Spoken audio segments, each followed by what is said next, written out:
The Secret of Working Knowingly with God, adapted from a talk given by Walter Russell in 1946. The quality and pattern of your outgivings will crystallize into body form in the image of your thinking. That is law. What you give out will return to you in your image. The Secret of Working Knowingly with God by Walter Russell. This is a purposeful talk in an endeavor to give you a better comprehension of the relationship of man to his universe and to his God. Its ultimate purpose is to uplift the individual to a higher being, and by uplifting the individual, we uplift the entire human race, one notch higher. The thing that holds man back is his disbelieving, his doubting, and especially his lack of comprehension. Everyone is absolutely dependent on God at every moment. We can do nothing without him, and you might as well know it. And the more you know it, the more power comes to you to manifest God. I am, however, a bit reluctant to give this talk because of the personal equation that comes into it. I very much dislike the necessity of using the personal pronoun I. But so many people have asked me specifically and with great sincerity to tell them how it is possible to acquire a complete education from the cosmos, from the invisible universe. They are so mystified by it that I think you are entitled to as good as a dissertation upon the subject as I can give you. Tonight's talk is that of a life, my own life. It should uplift and inspire you to greater and higher things, and in that sense, I am glad to give it. The reason I can tell this is that I have lived it, and because I have lived it, the proof should be believed, because the evidence is there. Otherwise, you wouldn't be here, and Glenn Clark would have not written his little book. I am also often asked, what have you got that I haven't got? Why is it that I cannot do those things which you can do? My only answer is, you have what I have. We all have it, but one is aware of it and the other is not. One works toward the body, the other toward the spirit. All of my life, I have been working toward the spirit with God, knowingly, and the proof of it is there. We start at the beginning. I am going to start right back at the very beginning, at 7 years of age, when something tremendous happened to me, something indescribable, something so beautiful, so wonderful, a sort of complete blotting out of everything concerning the physical universe, concerning my body. A great burst of changing colors, blue, violet, orange, seemed to fill and pervade all space and me. I was swallowed up in it. Then that ceased, and there was a blinding flash, and I stood motionless. I had been playing marbles with other boys, and was holding marbles in my hand. Instead of tossing them, I walked away. I realized that something had happened, but I couldn't tell what it was. Within me was a vibration of such exquisite rhythm and harmony, such beauty and ecstasy, that I thought something had descended from the heavens, and it had. For a long time I wandered in the fields. I climbed up into an apple tree and sat there for a long, long time. Then I went home and tried to get my mother to explain what had happened to me. I told her all about it, and she said, "Well, if you're not all right tomorrow, I'll take you to the doctor." Tomorrow, I was all right, so she did not take me to the doctor. The effect of the experience lasted for days. I was 7 years of age. I had started school at 5. Now I found that I could not go to school. I did go as I should, but I just couldn't stay there. I couldn't stand it. I couldn't open books and look at them, so I wandered. That lasted for days. I felt that I was a different being, that I was something else than I had ever known before. I wish I could describe it to you. I had my first glimpse of that other universe, that which we call the conscious universe, but I prefer to call it the knowing universe because it is the beginning and the end. It is the foundation of all power, our knowledge, and our life. I had been living in the knowing universe, but I was not aware of it. I found myself doing extraordinary things. Then it all passed. I found myself doing extraordinary things. I was playing the piano very well at that age, but I found I could play much better, astonishingly better. Everybody noticed. As I practiced, I found that there was something inside of me seemingly talking to me and telling me that God was working with me. Not the God nature in me, but the supreme force.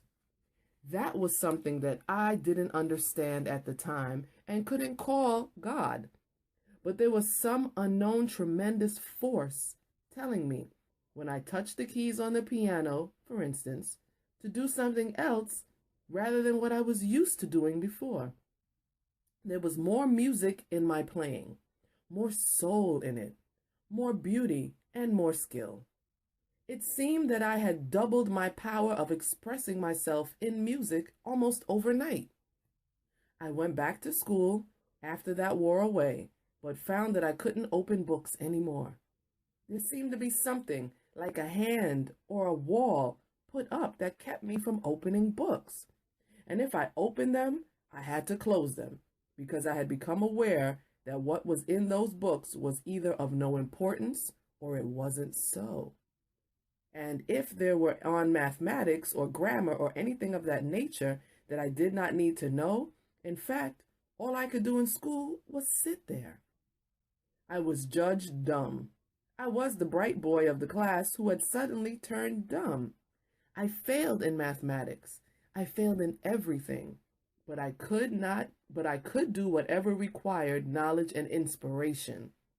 I amazed people with what I did along those lines. I amazed people when they asked me and I answered them.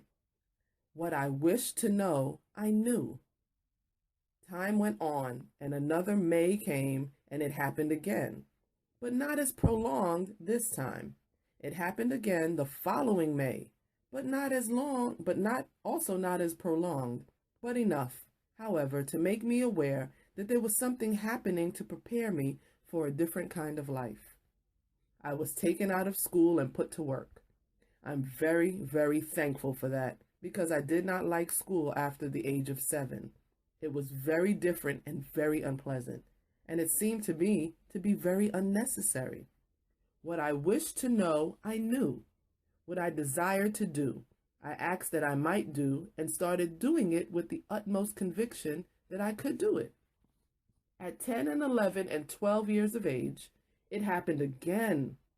At 13, it happened again, more and more. Every year in May, from 10 to 14 days, I would always have to go into the woods, go somewhere away from people. It was noticed, yes. My mother called it his queer spells, and he always gets over them, so they didn't worry. By the time I reached 14, twice 7, I knew that there was a deep purpose in life for me.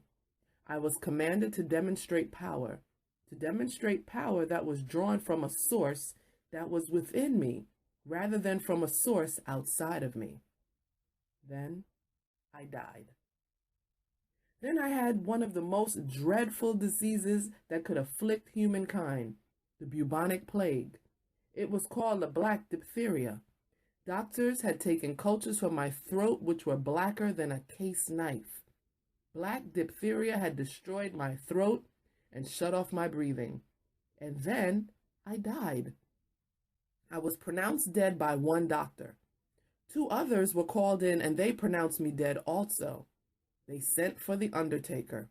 The undertaker had arrived. The soul does not leave the body right away. The consciousness does not. The awareness of the purpose that I must fulfill gave me knowledge of the healing principle right then and there. And I was commanded that I should use it upon myself. I did. And once again, I was strongly alive in the body. I arose from that bed and I was well. The doctors were amazed. My father was sitting by my bedside weeping. I couldn't gather my senses all at once, and I wondered why he was weeping. I said, "Don't cry, Father. I'll put that coal in." The last thing I remembered before I became ill was that I was supposed to put a ton of coal in through the cellar window. Everyone was amazed. "I'm not dead," I said. "I'm thoroughly well." They sent some other doctors, and then they too were astounded. It didn't seem possible. It could not be. They all talked so much about it, saying that it just couldn't be, that the thing called fear got into me. And then I wondered about it myself. So many things were said that this fear, even though a little bit of it gave me total paralysis of my body from head to toe. It took fully 6 months to pass away. I had that paralysis of my body due simply to the fact that the doctors were saying that aroused doubts and fears in me that I was even alive. That was when I was 14, twice 7. Every May after that, it happened again and again, and always I did things that I could never have done before. I always wandered in the woods and sought the intense ecstatic joy of the soul with the consciousness stepping in and out of the body, in and out of the body. That is the only way I can express it to you. I was impelled to write things. I want you to know what I mean by that by reading several passages from what I later called the Book of Early Whisperings. For always in that state, I was impelled to write things. During those 10 days or so, I was impelled to write my impressions and lock them up. No one had ever seen them. Some instinct told me to lock them up and keep them. The Book of Early Whisperings is the junior edition of the Divine Iliad, which came later, and that was also locked up in the same way. In 1921, I found out why I had to lock them up, because I was made fully aware of my purpose, and those things were not to appear until after 1946. I'm going to read a section from the Book of Early Whisperings. Before I do so, however, I want to tell you why I am doing this. It is to make you aware that when you are fully conscious of God in you and God working within you knowingly, you cannot produce anything which is not enduring art. You produce perfection. You produce a consummate art. It couldn't be otherwise. Why I am now reading to you, I wrote at age of 19. I had never written anything before. And yet when some of the doctors later in 1921 were examining me to see if I were really out of my mind or not, they came across some of these writings. There was a doctor, a lawyer, and an alienist, and one of them said to my wife, "Leave him alone. There's something happening to him that we don't understand. An insane man is not logical. He couldn't be logical." These writings out Walt Whitman. They are not only logical, but they are beautiful poetic art, perfect literature. I had never studied literature or literary form. Since 9 and a half, I had not even been to school. As I read this to you, I want you to feel that the stepping in and out of the body into the observation of physical phenomena. Up until then, nothing of this sort could even be known, and that being within the body for a moment and then fully out of it. The awakening. I breathe the air from the hills. The strength of the hills is in me. It courses through my veins. It comes to me from the mountaintops beyond the hills, where the eye within me is fixed. It is light. I feel it ever coming. I take it into me. I feel the strength of the light that is, I am taking into me. I smell the sweet odor and I drink in the sunshine. I open my lungs to the forest. I draw strength from a superpower which is light. I am that power. It is all of me. I am all of it. Within my feet, firmly planted to earth, I tear trees from their roots. and dash them aside. It is nothing for me to tear trees from the earth, tree by tree, or forest by forest. My strength transcends that of a tree. It is mightier than that of the forest. The strength of all forests and all of the hills is in me. The earth lends me its power. The wind lends me their power. The winds of the earth are my breath. I breathe, and forests rise and fall. With the deer I run and leap, but they are motionless when I run with them. With the bird I fly, and more effectually. Sitting by the pathside, I need but to think of there and I am there, or some other where, and in another breath I am back again. For the deer is a deer, and the bird is a bird, but I am a man with a soul, a man with an uncaged soul. I wander with myself in my world, my body a wandering with my soul, companions for just a little while, then my soul wanders alone. My body is but the house of my soul, its carriage, the roots which tie it to earth, when it will be tied. It is not with me. I am sure of that. I have long known that. Some day I'll write down what I know of it, and what we each new moment whispers to me, and the silences. What the silences of it I will write down someday if I ever can. Little things call my soul back from afar. Little things, the curve of a sapling, the shadow of a cloud over a meadow, and the same little things send it a-wandering back again into space, while my body awaits it on the path, or goes to meet it, absently, all unconsciousness of its movement, like a dead leaf in a flowing stream. The spirit of beauty balances my soul, as well of running water replenishes the earth. I seek beauty in the far spaces of my wandering, and I find it when thus a-wandering. Always I find it when my weightless soul extends within the extension of the stars, and leaves the house of the clay which binds it to the mountainside. Rains replenish the well, as beauty replenishes my soul. Without the beauty of the great out of doors, I feel that my body will become too parched and dry to be a companion to my soul.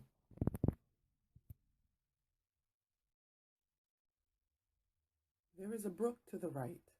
The water falls over the rock into a limpid pool. I go eagerly to see it. The water drops over in the shadow of a great rock, painted with lichens, like a bronze painted by rain. The sun peeps into the pool, and some very yellow leaves capture its rays to herald its coming. The green moss is velvet, the softest of velvet. Winter green are there awaiting me, and checker ferns. Arbutus leaves cover a bit of turf. Its pink blossoms sing their spring song. Pulpit jacks show me their zebra stripings modestly. The shadow of a leaf falls upon another leaf, and still another leaf silhouettes itself upon a rock. Quite unaware of me, a busy ant makes its way across the rock, carrying something much larger than itself. I am as certain that I am that ant as that I am I.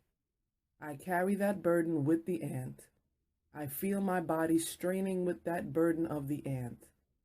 I am alone with all this activity. Shall I turn to the right or to the left? What matters it? Even now I feel my soul parting from its anchorage of heavy clay.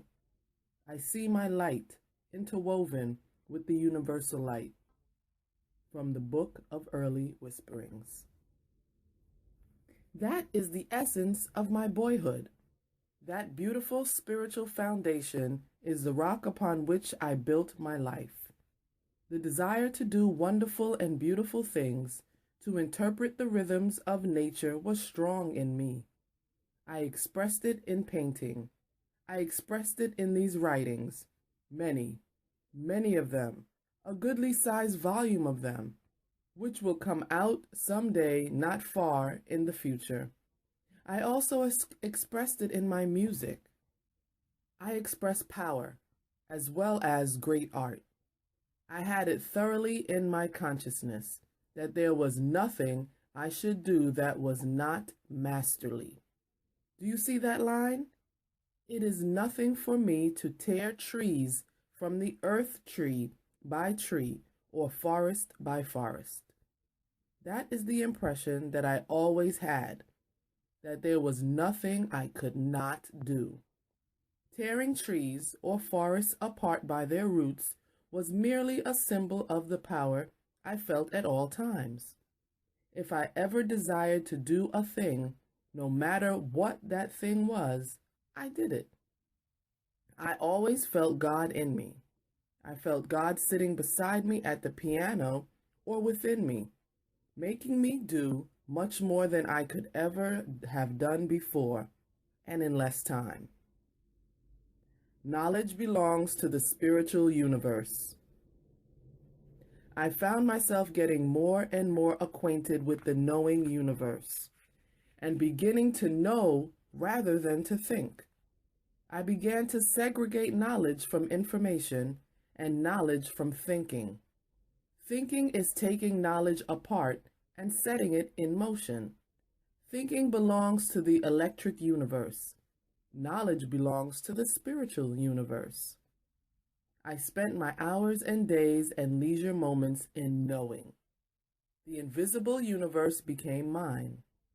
Every 7 years this experience happened, increasingly more, and every 7th year I did more amazing things.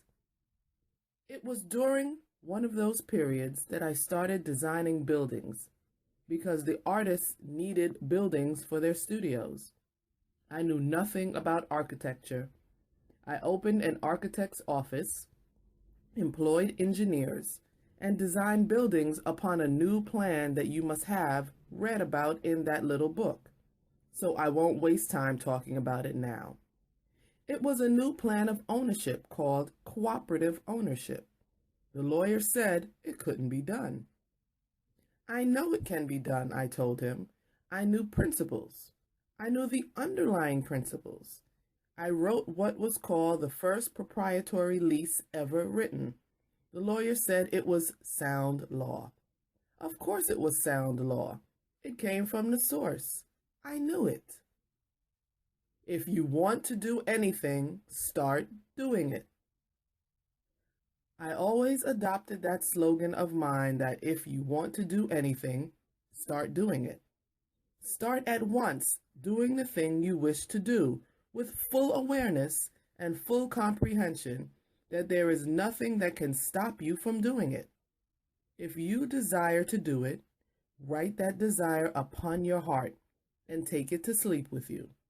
If the answer is given in the morning, that says go ahead and do it. That means the power of God is there. With that full knowledge, I would start doing it, and I knew before I started that I would succeed. I say write that question upon your heart because I had begun to learn that nights were more important than the days. I have been asked many times to tell what the nights mean and what happens during sleep when the body is supposedly unconscious and wasting time. To the best of my ability, I have tried to put it into words. The night is the time for knowing. The day is the time for acting. Our bodies are not active during the night. They are active during the day. Our minds are not busy during the day conceiving because they are busy acting in the physical world. Therefore, we haven't time to give to inspiration, to knowing, unless we take ourselves away from everything and lose ourselves in meditation. My meditations were in the night, when my body was asleep. Consciousness is not what you think it is. You think that when you stop thinking or are asleep, that you are unconscious. There is no such thing as a state of unconsciousness. When the electric voltage of your body is lowered so that the electric current flowing through it isn't strong as to keep you in a state of what is called wakefulness, you sink into slumber when night comes simply because your body has fatigued and it is in the opposite cycle of its day. One part of it being the positive, the other the negative part of the cycle. Just as with the planet, the day side being the positive side and the night the negative or expansive side. The violets in the meadow fold up at night and the cattle lie down. Everything seemingly goes to sleep because the electric force that winds matter up and gives it what we call the expression of life lowers its voltage. Your body is likewise lowered in voltage, so the electric current will not operate sufficiently to arouse those countless millions of little memories that you have photographed on your brain. When those little photographic images or records of events and things that you have observed are no longer functioning, you then become unaware of physical existence. I won't say you stop thinking, because very few people think at all. There are but electrically aware of things, and so we unreel those electrical photograph memories upon our brain and use them over and over again automatically. We call that thinking, but it isn't thinking at all. It is an electrical awareness of an electrical existence and nothing more. It makes people aware of sensation. Thinking is an extension of the mind itself. Thinking is an electric extension in the light of the knowing mind, extending that knowledge to waves of light and setting them in motion to express the ideas that are in stillness. Consciousness is a glorious awareness of divine being. Consciousness is not thinking. The awareness of consciousness in one who has lived in the God universe for a long time is an ecstatic and glorious awareness of divine being. It never leaves one day or one night or day unless one has disobeyed and broken some law that makes it impossible for the mind to be freed from the body. But if the body is normal and comfortable so that it can sleep, the mind can be freed from the body. The mind will go on and work for you and do just what you want it to do. It will give you that part of the whole idea which you were asking for your use the next day. So I found during these years that what I wished to know in order to put into action the next day, I asked for when I went to sleep, and I had that knowledge when I awoke. I did not have to waste time the next day taking that idea apart bit by bit and putting it into motion, but taking that idea apart. I mean this. In consciousness, you conceive ideas as a whole. The whole idea comes to you in a flash, but it may take 10 years to work it out by experimentation in laboratories or by countless effort of putting into motion the different elements of matter, and by experimenting with all sorts of things to give you what you conceived as whole in that flash of time, that flash of timelessness. It may take 10 years for you to pick it apart by thinking out your knowing. So the knowing is the spiritual part of life, and in living in the knowing universe is what makes me different from other people. And the longer I lived in it, the more I worked in it, the more I was aware that I was being prepared for something great, something indefinite, gradually getting more force, gradually coming to a head, gradually feeling its way towards something very definite as each May came. This wonderful ecstasy of light came to glorify those 12 or 14 days each year. My indescribable experience in 1921. Then came the great experience in 1921. I was totally unaware that it would be different from anything else, but it was so utterly different. It was an experience which was so indescribable that I am not even going to attempt to do it. It is a very dangerous thing to go through because I doubt if very many even could recover from it. I doubt if I would have been willing to come back into the physical world if I hadn't had the message, the command that I received. The purpose for which I had been prepared all my life was so specific that I had to come back. And even then, it took 3 months to be willing to come back to a world which seemed so coarse and so terrible. Those 39 days and nights were of great ecstasy, in which the body and consciousness were practically severed. I was aware of my body, yes, like an instrument that we need to pick up and use when we want, but it didn't seem to be me.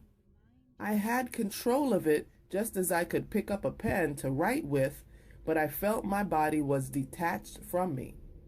I felt it when it was asleep, that I was off on a shelf somewhere, and I was glad of it. The more I was freed of it, the happier I was, and the more ecstatic. Of course, the family was worried, and naturally, friends were worried too, and wanted to take me on an ocean voyage and all sorts of things. Papers everywhere. The Divine Iliad in parts. Finally, after the doctors examined me and advised my wife to leave me alone, everyone did, and I was left alone. There were papers everywhere. The Divine Iliad was in parts everywhere, fragments of it, connected and disconnected. At first, my writing was so illegible, going uphill and downhill, shaking and quaking, that afterward I could hardly decipher what I had written on those papers. And then I commanded my body to write perfectly, and I wrote like a schoolchild in plain script, perfectly legible. In those 39 days and nights, God spoke to me continuously in the language of light, which I knew as well as I knew the English language that I am speaking to you now. It had a meaning, a vital meaning, a meaning fraught with the safety of the whole human race. It necessitated the uplift of the whole human race with new comprehension of this new age. The seed of that new comprehension for the uplift of the human race was mine to sow in the minds of 10 men, who would again reach out to 10 more men, and another 10, and another 10, until there would be legions. And the legions would sow the seed of love to offset the seeds of hate and fear and greed that have brought us to this terrible impasse that we have been in. The old order, where fear and hatred were abroad in the land, together with greed and selfishness. Nation, robbing nation. Nation, killing nation. That order must cease. It was then made known to me in 1921 that the first crop of the harvest that we had been reaping in the war was not finished. We had been chastened sufficiently. The whole world would be drenched in blood and agony. All that carnage will have ceased by 1946, and by that day, I must be ready to begin to tell you, and you, and you, what I am telling you. I didn't even have the capacity of telling it in words. I had to prepare for it. I did not have the oratorical ability to tell it. God said I would have it, and I must have it, and I must prepare for it. I knew I would, and I have. I have taken that responsibility upon myself, and I am asking you to take upon yourselves the responsibility of spreading this message to all the world. The Divine Iliad. I quote my instructions from the Divine Iliad. It has been commanded of me to turn man's eyes away from his jungle, to tell him to look upon the face of the Lord, and know God's ecstasy in him. These are the words of the Lord. Hear thou them through me. The world of man is decadent. Go thou and resurrect it in my name. The beauty of my balanced thinking has man buried in his dank tombs. and set ugliness in the images of man's earth, thinking as idols for his worshiping. Man might, is he placing before omnipotence in me? Love is he seeking to crucify and defy brutality. Barbarity of his own inviting is e'en now crossing his horizon to crush him who would exalt it. The seeds of hate is he sowing for the babble of many tongues to multiply. I am a patient God. All men will come to me in due time, but the agony of awaiting that day shall be theirs alone. And that day shall not come until man himself shall cleanse himself from his own unbalanced thinking. Prepare thou, therefore, my messenger, to the cosmic age of ecstatic man, which is now in the deep dark before its dawning, and be thou ready for thine appointed day, when man's own chastening shall awaken him in me. 7 years hast thou to prepare for thy first beginning, to manifest thy messengership to man. Guard well thy knowing, and herald not thy messengership for these first 7 years of thy preparing.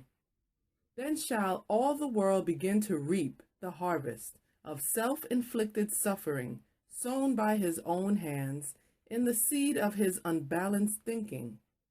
And the period of man's self-cleansing shall be another 3 sevens of years, added to the 7 of thy novatate years. And thine appointed day shall be in the 18th year of those 3 sevens. And be thou ready for that day, for thou shalt know no rest in worthily preparing to fulfill thine appointed task. Before that day of man's rebirth in me, his self-made way of earth will be deep strewn with the ashes of his earth-planned tower of self-might, denying me in him. Untold suffering shall await him in the blood-drenched road which leads toward the jungle of his own seeking. Anguish will be his lot, and there will be weeping in every home. And many who see such agony in man will say to thee that a God of love cannot be if man to be Son of God, and God the loving Father, Mother of all man. But I say to thee, all men are one. The thinking of one is the thinking of all. And so shall the world harvest be that which was sown in the seed of world thinking.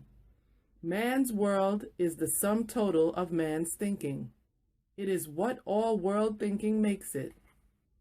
If love be in the world, hate cannot also be. In the early days of this cycle, my messenger of that day said, love thy brother as thyself.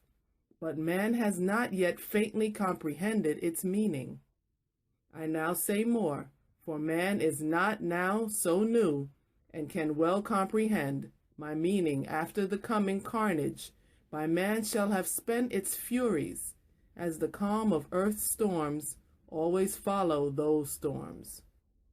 These words I now say for newly comprehending man of his new cycle. Love ye one another, all men, for ye are one in me. Whatsoever you do to one in me, ye do to all, for all are one in me. Love thy brother as thyself. Serve thy brother before thyself. Lift high thy brother, lift him to high pinnacles, for thy brother is thyself.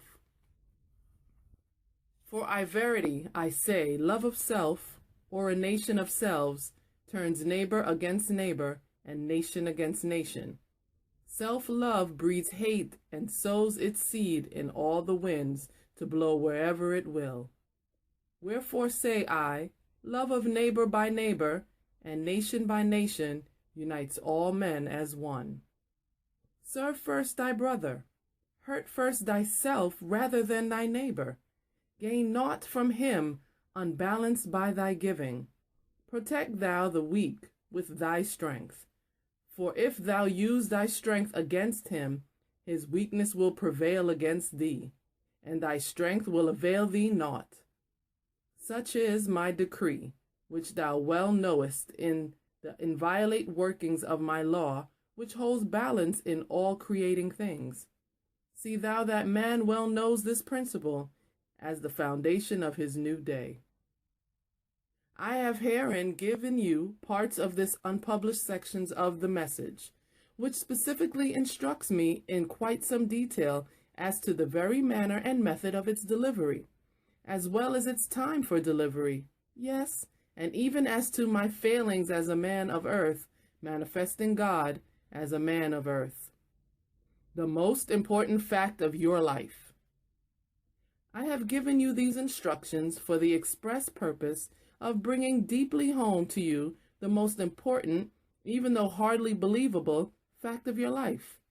This fact is that if you know God in you, not just abstractly believing in it with some slight reservations, and work knowingly with God, your life will be the highest of high, forever knowing the peace which passeth understanding, and your achievements will be mighty, for the divine you will be in them.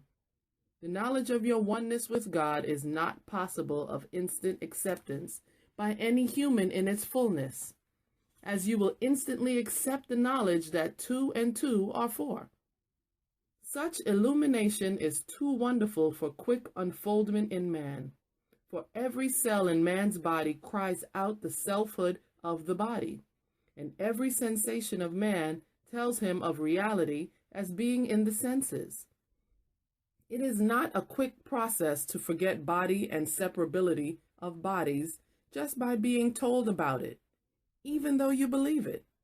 Your body is the high hurdle which you must surmount in order to know your divinity.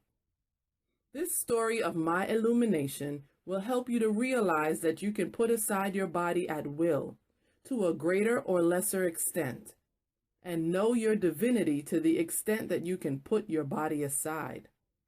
Now, as an answer to those who have asked me, how in the world can knowledge be acquired in that way? I mean definite, specific knowledge, not abstractions, but how can you make charts of the chemical elements or the heavens? How can you write a chemistry hundreds of years beyond your day without studying it from books? Well, it wasn't in books anyway. If I had gone to books, how could I have gotten it when I wasn't there? Everything that is in books is acquired bit by men and put in books as they think they see it. The physical universe, an illusion of motion. This physical universe is an illusion of motion. The railroad tracks seem to meet upon the horizon. That is an illusion of perspective, which only fools the artist. It doesn't have anything to do with chemistry or science. The illusion goes on down through the whole universe. The illusion of motion deceives everyone, so that the profound laws have been written by scientists which don't have the slightest foundation of truth in them, much less the very fundamental laws that I could see behind the scenes. When I came back, I bought textbooks to find out the names of that which I knew in space, in the universe, in another way as 0, 1, 2, 3, 4, 0, 4, 3, 2, 1, and back to 0. That is all I needed to know. And the names of those, 1, 2, 3, 4, etc., are in textbooks. Lithium, beryllium, boron, carbon, nitrogen, oxygen, fluorine, one series of elements after another. But to me they were always 1, 2, 3, 4, 0. 4, 3, 2, 1, 0 in everything. Whether that was the octave spectrum of color or the octave on the piano, every expression of motion is in the octave wave, and I knew the wave. And in the wave is the secret of creation, and I had that. I knew it in a timeless flash. And God said to me, there will be those who will question.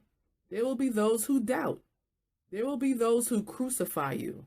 I give you to thee a sign by which thou canst prove thyself.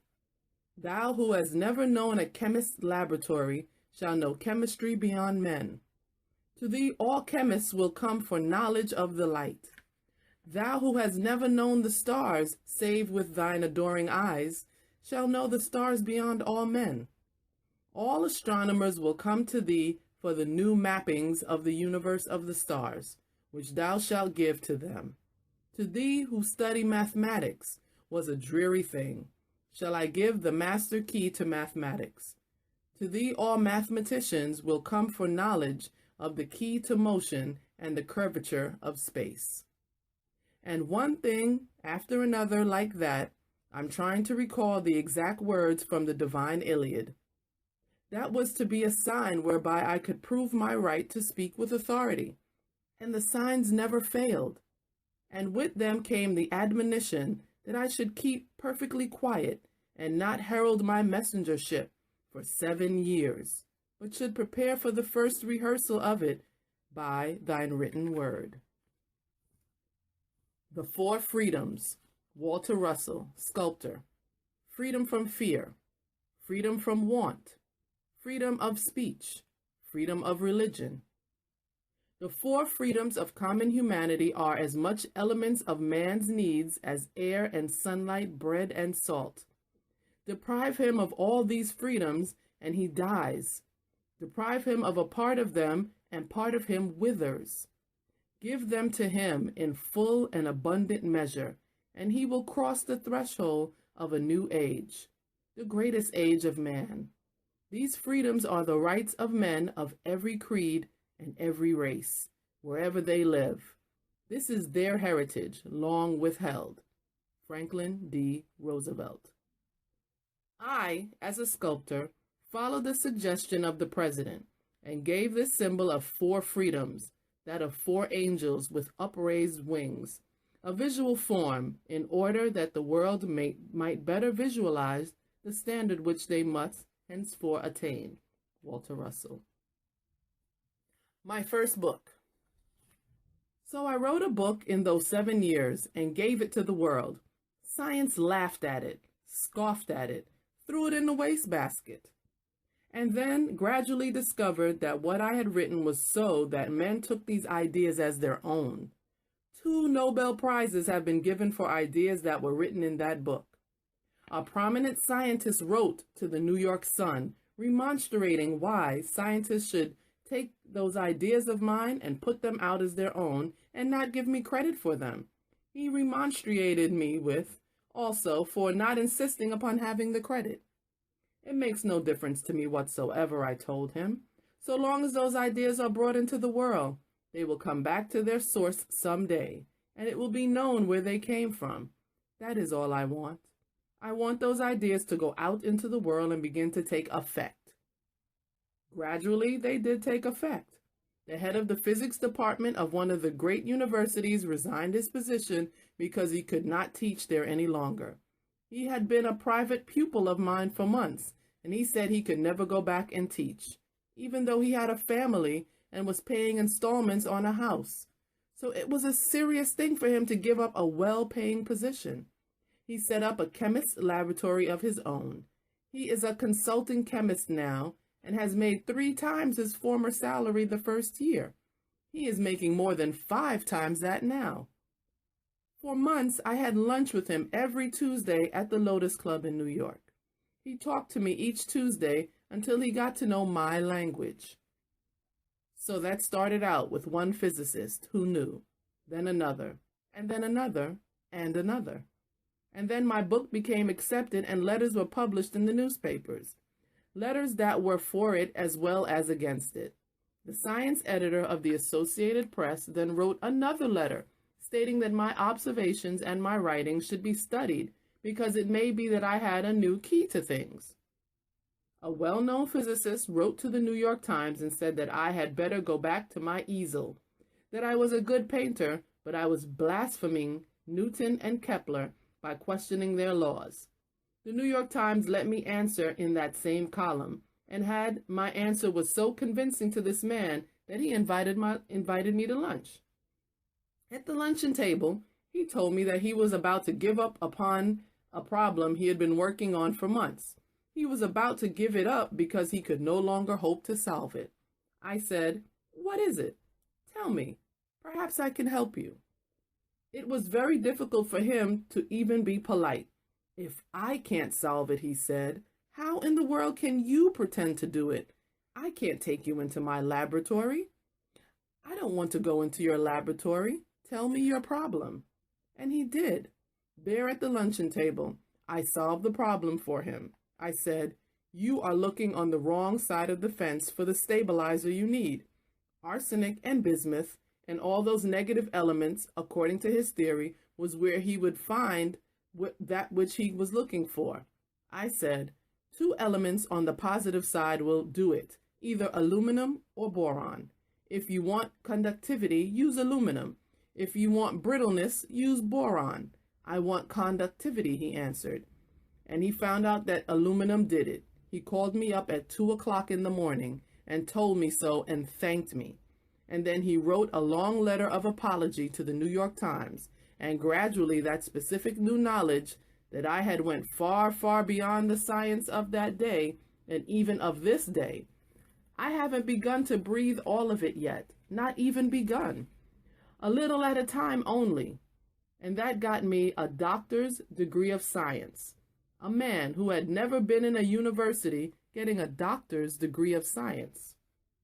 Then I was elected president of the Society of Arts and Sciences, a very dignified position with a very dignified society founded by Herbert Spencer over 50 years before. Since then, I have come to know the greatest scientists in the world. I gave lectures there and in universities and at engineers' clubs. When a medal was bestowed on Thomas Edison, I gave a scientific lecture and always went a little bit farther than what they knew, just enough to set them talking. And they respected me because so many things had come true. Hydrogen, not number one element. Then the great time came when I was given an interview by one of the greatest chemists of California. I gave my lecture on hydrogen to 400 of the most distinguished scientists in the world. One more little idea, one step in breaking down the old suppositions, the old patterns, the old designs that believed the hydrogen was the number one element in the series, when there were numerous other preceding it that they didn't know anything about. They also thought that hydrogen was a single element. I told them there were 6 other full-tone elements in it, a whole octave in it. That was a complex element. They couldn't believe it, but they went testing in their laboratories. They took it apart. They called those other elements isotopes. Isotopes are supposedly split tones like the black notes between 2 white notes on the piano. You split a tone into half. In chemistry, they call that an isotope. They're not isotopes, I told them. They're full-tone elements of that octave. "Oh, but they have to be isotopes," they insisted. "We have no place on our table of the elements for them otherwise. It throws out all our other theories on the structure of the atom." I said, "You might as well just throw them out then now, because you will eventually." In that lecture, I told them they could have a different kind of water, that if oxygen united with one of those so-called isotopes of hydrogen, we would have a water that could be intensely valuable for future chemical life. So heavy water was discovered from that, and that heavy water is the basis of the atomic bomb. In the charts I have made 2 elements that have been discovered very recently, neptunium and plutonium, constitute the basis for the atom bomb. Those 2 elements were in my charts 20 years ago. Long before they were discovered they were in my charts, and beside them, in brackets, I had this notion. If these 2 elements were ever discovered, the pressure of this planet cannot hold them together. Beside those 2, there were 13 others that I didn't name that were yet to be discovered. They have discovered one of those since. How do I know? Surely I didn't get it from books. The only answer is God told me. That is the only answer. I knew it because all knowledge exists, and we can have it for the asking. All of that was merely a sign by means of which I could prove myself as an authority, as a messenger sent by God to do His bidding. All my life is a sign, a demonstration that power gained from the source was possible, and not from the manifestation of the source. As Glenn Clark said in his little book that I have lived 5 lives, it is because it's just as easy for me to live 5 lives as it is for you to live 1. And it is just as easy for you to multiply yourself by 5 or 10 as it is for me to have multiplied myself in that same way. This new civilization must live in a universe of knowing. I say this new civilization must stop depending solely upon the sensed universe of thinking and manifesting a borrowed power. It must live in the universe of knowing and know that from the source and believe it and make use of it. The purpose is for the saving of the whole human race. The Divine Iliad. It was given to me knowing that civilization would be self-destroyed unless it was met by this opposing seed of love that must be planted in order to draw out the seeds of hate and fear that are abroad in the land. In the words of the Divine Iliad, if love be in the world, hate cannot also be. The world has not yet come to that positive aspect of life because we are still so near the jungle, so near that we haven't cast off the fears and hatreds and greeds of the jungle. As soon as we got out of our animal existence and became aware of material things, a greed developed in us for material things. Greed and selfishness for possessions, material possessions, things of earth, things that have no meaning, things that we cannot take with us, and we pay for those things with our lives. We pay for them in dozen incarnations, perhaps to balance them instead of balancing our lives now with the qualities and values of heaven instead of those on earth. We are just wasting our lives. I have told you this, as I say reluctantly, but again joyously, because if my life can be an example, and if the way I have received my education can be an example to you, I encourage you to emulate it. If it helps to deliver the message which I am here to deliver, I'm glad to give it. If you really want to know much more about this than I have time to tell you, I would say go and get a book published by E.P. Dutton and Company, written by Richard Maurice Buck, the title of which is Cosmic Consciousness. Richard Maurice Buck had a touch of cosmic consciousness himself, and so it transformed him, and he gave the rest of his life to analyzing the symptoms of it and studying it, all down through history, studying all the cases he could find. He found 37, some of who just had a bit of it, and one only who had complete cosmic consciousness, Jesus the Nazarene. A few of it very deeply, but perhaps there were not more than 3 or 4 or 5 in all history. If some of you do not believe it possible, I merely point to the evidence of it in my life and in my works and the things I shall prove to you as I go along. And if you put them into effect yourself, you will find that God is the only reality in the universe. That all we have to consider and all we have to know is light. The light at the center of us and the 2 lights of motion, which is thinking from the spirit within us, mind and mind thinking, creator and creation, creator and those who are co-creating with God or alone by themselves. I chose to be a co-creator with God and stand upon that fulcrum.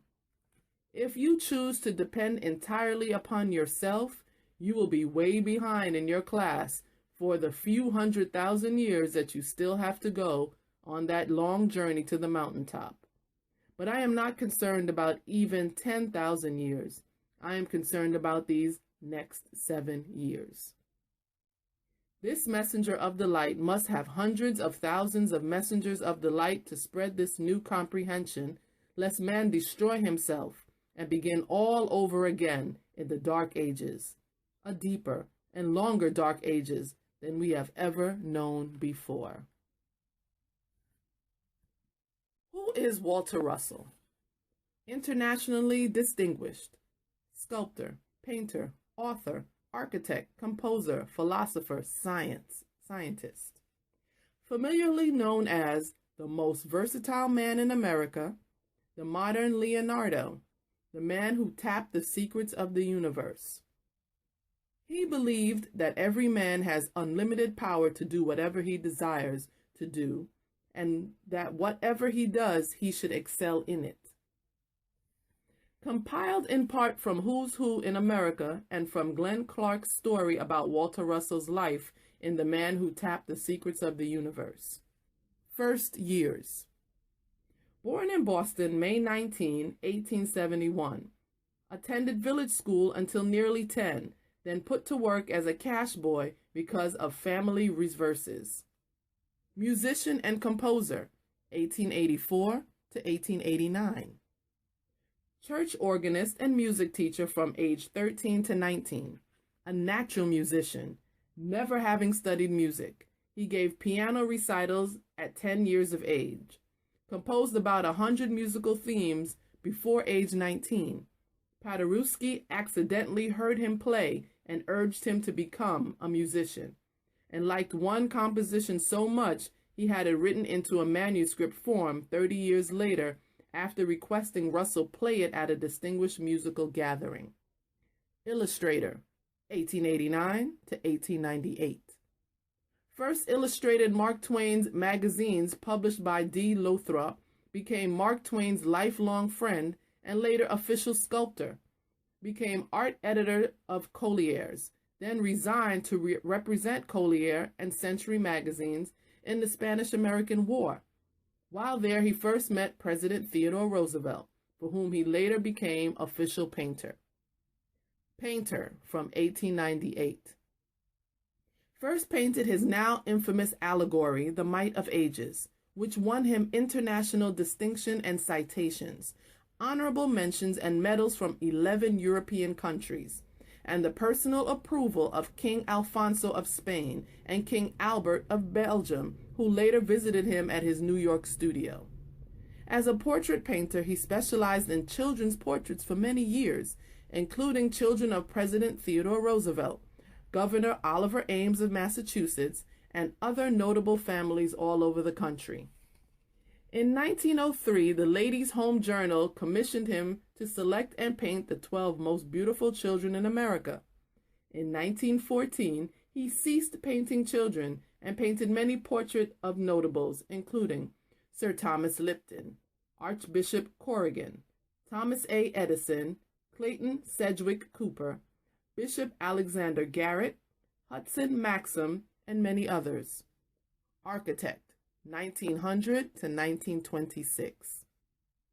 Designed, financed, and erected the famous West 67th Street studio colony for artists, including the famous Hotel des Artistes. Also many other New York buildings such as the first Hotel Pierre at 48th and Park, Alwyn Court, and the West 81st and the West 86th Street studio buildings. Designed many buildings for Florida, including 2 whole civic centers. Sculptor from 1927. At the age of 56, never having touched sculpture, was commissioned by the Edison Company to make a bust of Thomas A. Edison, which had become the official bust. Since then, he has executed about 90 sculptural pieces, including the following 4 monuments: the Mark Twain Memorial, proclaimed as his masterpiece, the Charles Goodyear Memorial, the 4 Freedoms, the Christ of the Blue Ridge.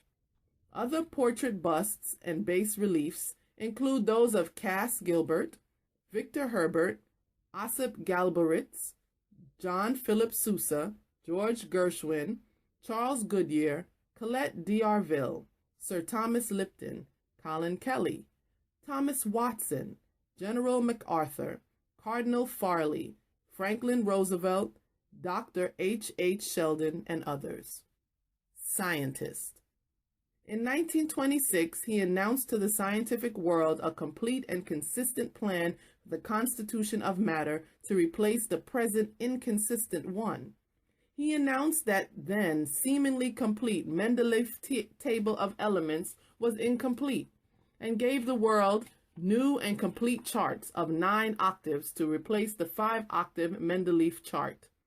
Including in his charts were the hydrogen isotopes, which led to the discovery of heavy water 3 years later, and the 6 transuranium elements, which gave atomic energy to the world 13 years later.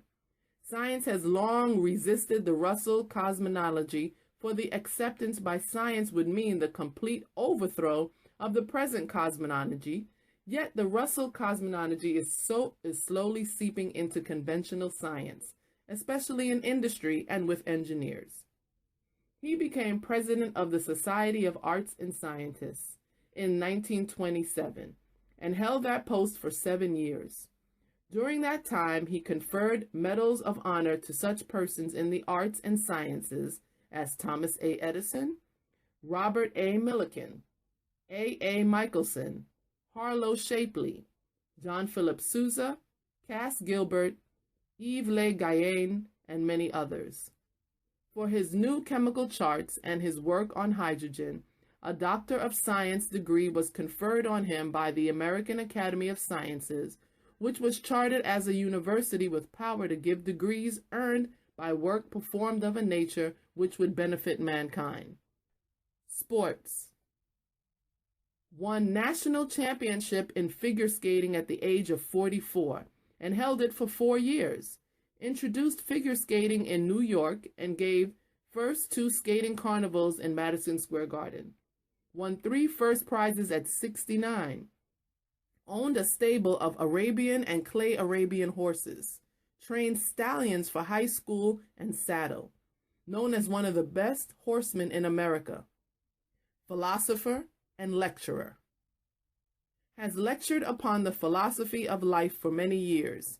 For 12 years was retained by International Business Machines Corporation to lecture the director and sales force upon new ethical principles for business, which placed service first ahead of sales first. Together with his philosopher wife, Lau Russell, has made many coast-to-coast lecture tours. They have also written a 1-year home study course in universal law, natural science, and living philosophy, which has already girdled the world in addition to their numerous other books. The Walter Russell Foundation, 1948. Lau Russell established this foundation as a permanent memorial to her husband and as the headquarters for their teachings. It became the University of Science and Philosophy in 1957. It is located on top of Mount Afton in Virginia and consisted of an estate of 629 acres upon which an Italian Renaissance marble palace and sculptured gardens had been erected by wealthy Southerners at a cost of many millions. In this palace are gathered together many of Walter Russell's works in painting and sculpture, and in the gardens are the 4 Freedoms and the Christ of the Blue Ridge.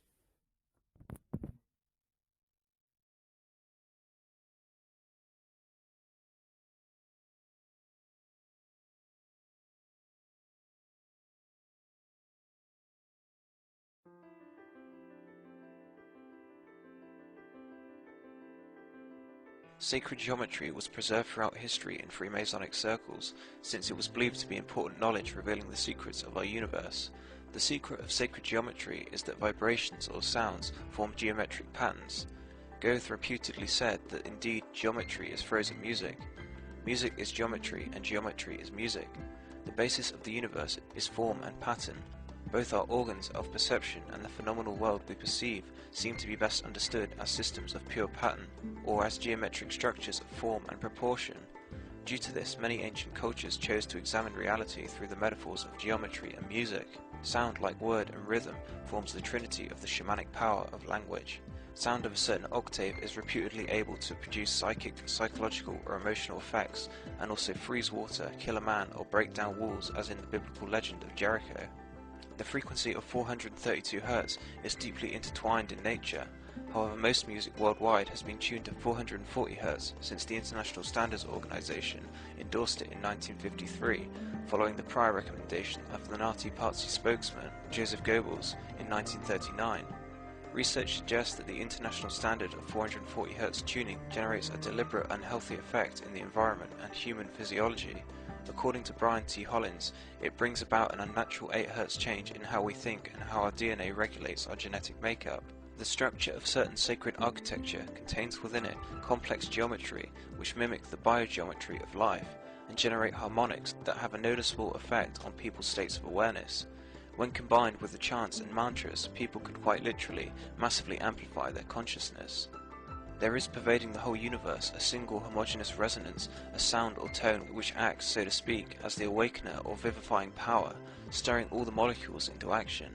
Without this resonance or motion amongst the quiescent particles, there would be no visible universe.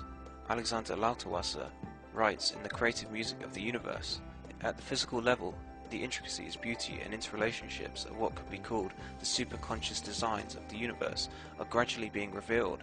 From this perspective, there is no essential difference between the structure of an atom, galaxy, a chakra, a crop circle, or even the Sufi whirling dervish ceremony.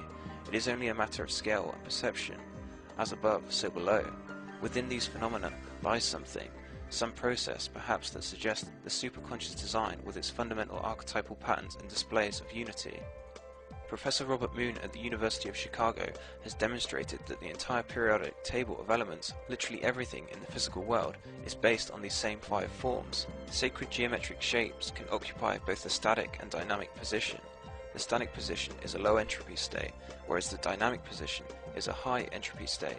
Hence, geometry can be used for both destructive and creative purposes. To give an empirical example related to the dodecahedron, Moon showed that the last natural element of the periodic table, uranium, was based on the form of 2 connected dodecahedra being torn apart. This rupture creates a toxic nuclear radiation. Interestingly enough, the most intriguing of all platonic solids and the most mystically significant is the dodecahedron, i.e. the 5th element, aether. The ancient Greeks considered knowledge of the dodecahedron a closely guarded secret and feared that this pattern could cause tremendous destruction if misused. Only hints at this pattern's existence were given publicly, as in Plato's famous statement that the Earth seen from above appears like a 12-sided leather ball. Modern Russian scientific research has discovered that there is indeed a dodecahedral pattern to the Earth's crust. The Earth is a living crystal, with energy meridians much like the human body. Further to this, findings in 2003 from NASA reveal that the shape of the universe is a dodecahedron based on phi, the golden ratio. The dodecahedron was also found to have importance in relation to DNA. Dr. White mapped out the relationship between the amino acids across the 3D surface and found that it formed a dodecahedron. The universe is a dodecahedron, the Earth is a dodecahedron, DNA folds into the dodecahedron. As above, so below. As you sit here, millions of cells are splitting, undergoing mitosis, and the whole process is being guided by hyperdimensional geometry. Phi, the golden ratio 1.618, is the universal constant of the design within the physical, i.e. phi cycle, reality. Phi can be found throughout the universe, from the spirals of galaxies to the spiral of a Nautilus seashell, from the harmony of music to the beauty in art, from the microscopic to the macrocosmic. The constant symmetry of the golden ratio throughout nature also attests to the holographic nature of reality. In the 15th century, Fibonacci discovered that if you add 1 to itself, then 2 to 1, then the sum 3 to 2, and the sum 5 to 3, etc., then you end up with a series of numbers 1, 1, 2, 3, 5, 8, 13, etc. The ratios of these one to another dance around and approach more and more closely to the golden ratio. These ratios describe the most efficient way of packing spirals about themselves.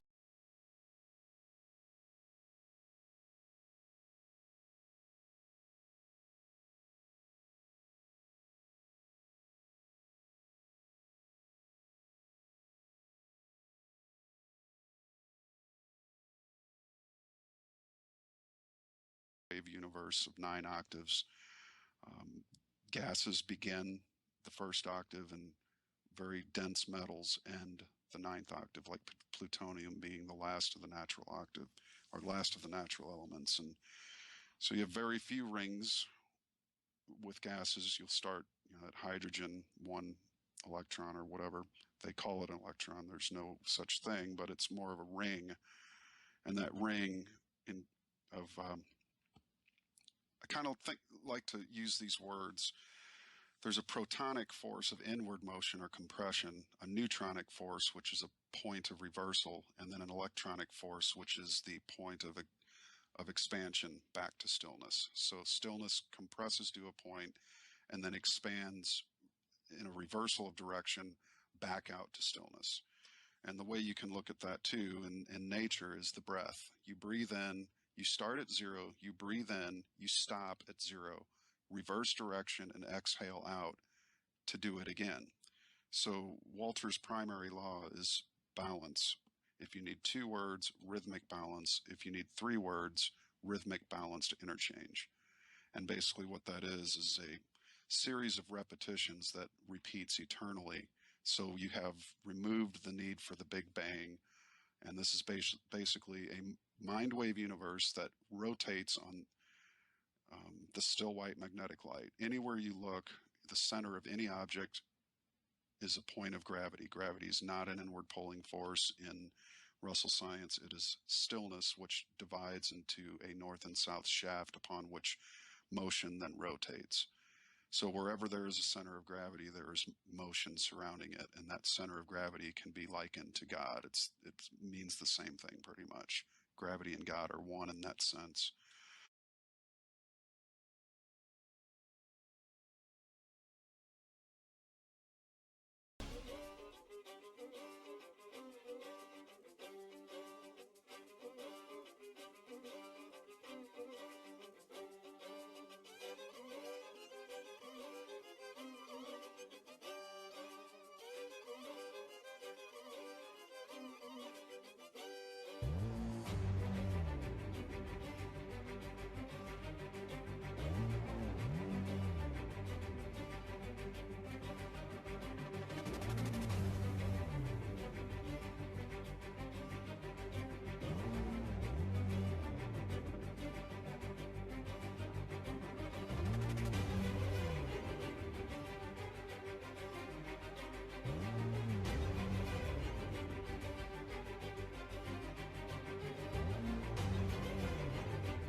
Knowledge is solely an attribute of the mind. Sensation is solely an attribute of the body. Mind is static light, the one and only power source of this universe.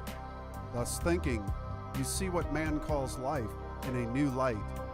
You see it as the manner in which God manifests the idea of light and eternal life by dividing his one idea into countless pairs of many seemingly separate ideas, for that is what vibrating light waves are.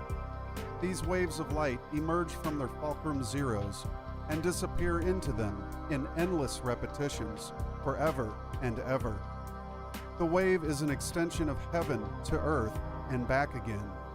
The wave is a projection from the spiritual universe of rest to a resting point in the physical universe, and back again to the spiritual universe for renewal of power to repeat the journey. Another way of saying it is that the wave is an emergence from the static condition of rest through the dynamic condition of motion to the static condition and back again, or that it is an extension of cause through effect and back again through effect to cause.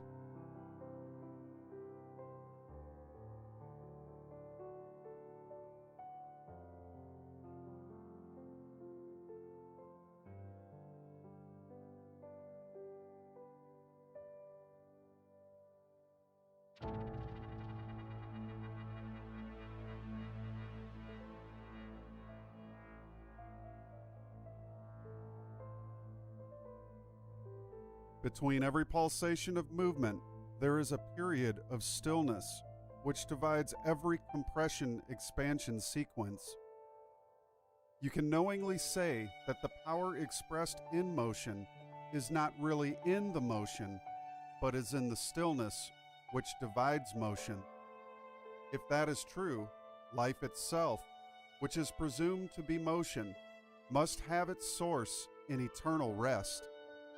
If death is presumed to be non-motion, and life is dependent upon it to express life, the only possible conclusion is that life is two ways, both of which have their source in rest. The time will come in the unfoldment of man when his inner sensory perception will equal his outer sensory perception. When that time comes, he will know that motion only seems but has no existence. Present-day man's senses do not permit him to perceive the simultaneously voiding motion which cancels out the one they do see. In our new Science of Tomorrow teachings are these words for a new law for tomorrow, which read, every action-reaction in nature is voided as it occurs, is recorded as it's voided, and is repeated as it is recorded. The time has come when unfolding man should recognize this fact and place knowledge and power in the Creator of universal bodies and not in the bodies. Be still and know.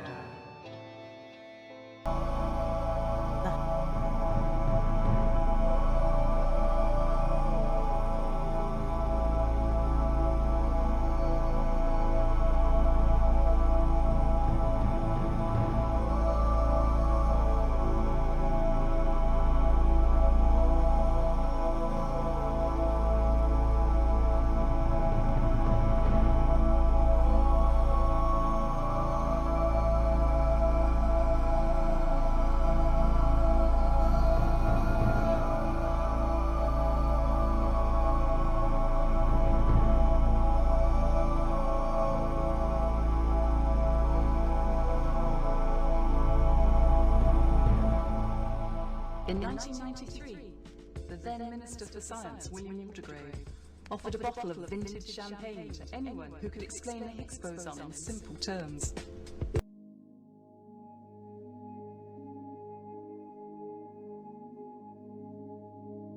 Nature has not two different ways of creating anything. Created only by waves. There is nothing in the nature but waves of motion. Waves multiply in the direction of their amplitude and they divide on the way down, back to silence of the zero from which it came. That's life and death.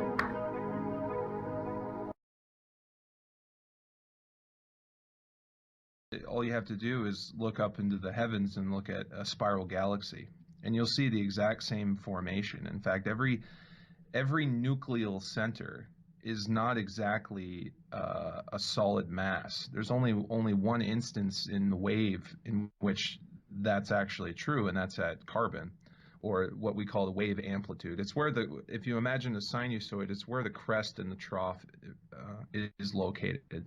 At that position, you've accumulated maximum potential by compression from the outside to the inside.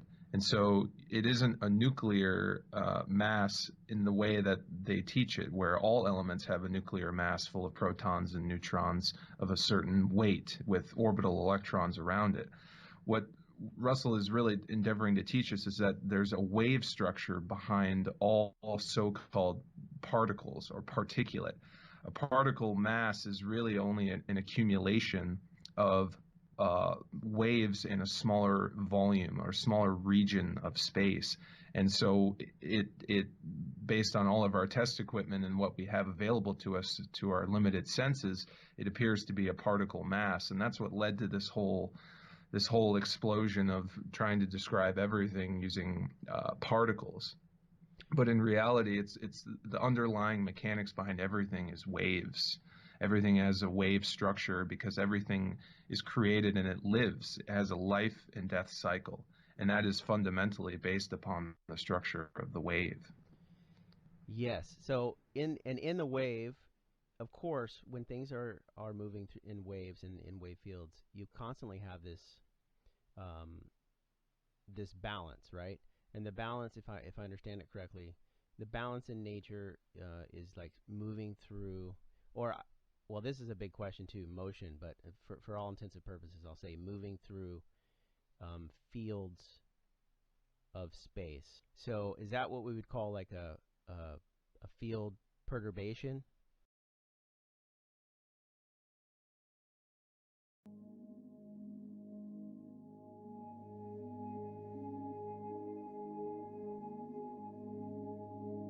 Nature has not two different ways of creating anything. Created only by waves. There is nothing in the nature but waves of motion. Waves multiply in the direction of their amplitude, and they divide on the way down, back to silence of the zero from which it came. That's life and death. And the resurrection on the other side of the equator, when the same A note of the offspring reproduces itself again as another A note. They're so fast we think of them as continuous, because they're so fast. But there's a black gap of silence between each one of those. Every time it passes the zero point plane of silence from which it disappears, it's silent again. And it appears on the other side. The same siren sounds accumulate, multiply into the A tone of that you're after. So it is they're so fast we think of them as continuous, because they're so fast. But there's a black gap of silence between each one of those. Every time it passes the zero point plane of silence from which it disappears, it's silent again. And it appears on the other side. The same siren sounds accumulate, multiply into the A tone of that you're after. So it is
The great philosopher Kant said that human reason can never fathom the depths of the invisible realm of heaven, within which a presumable God is supposed to exist.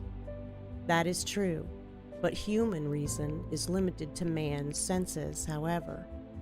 Man's mind can know what man's sensed reasoning cannot know, for man's mind and soul are heaven. The kingdom of heaven is within man. Therefore, man can know all things in the measure of the awakening of his own divinity, his own immortality, and his own oneness with God. The outer mortal self, or body of man, exists only to the senses of man. The inner, immortal, soul self of man cannot be seen, but it can be known. We cannot see knowledge, love, or imagination, but they are there nevertheless. We cannot see energy, which makes it possible to walk, talk, run, swim, work, and play. These things we cannot see are as much a part of a person as their arms and legs. So which then is real? The outer visible man who can die, or the inner invisible man within the visible man who cannot die? It is strange that man knows so much about everything, but so little about man. The intelligentsia of the world, its doctors, surgeons, biologists, anthropologists, and anatomists have written volumes about the man who can die, but they are strangely silent about the man who cannot die. Great universities have been founded to educate man about man whom man can see, but their curricula is strangely silent about such existent things as the mind and soul of man.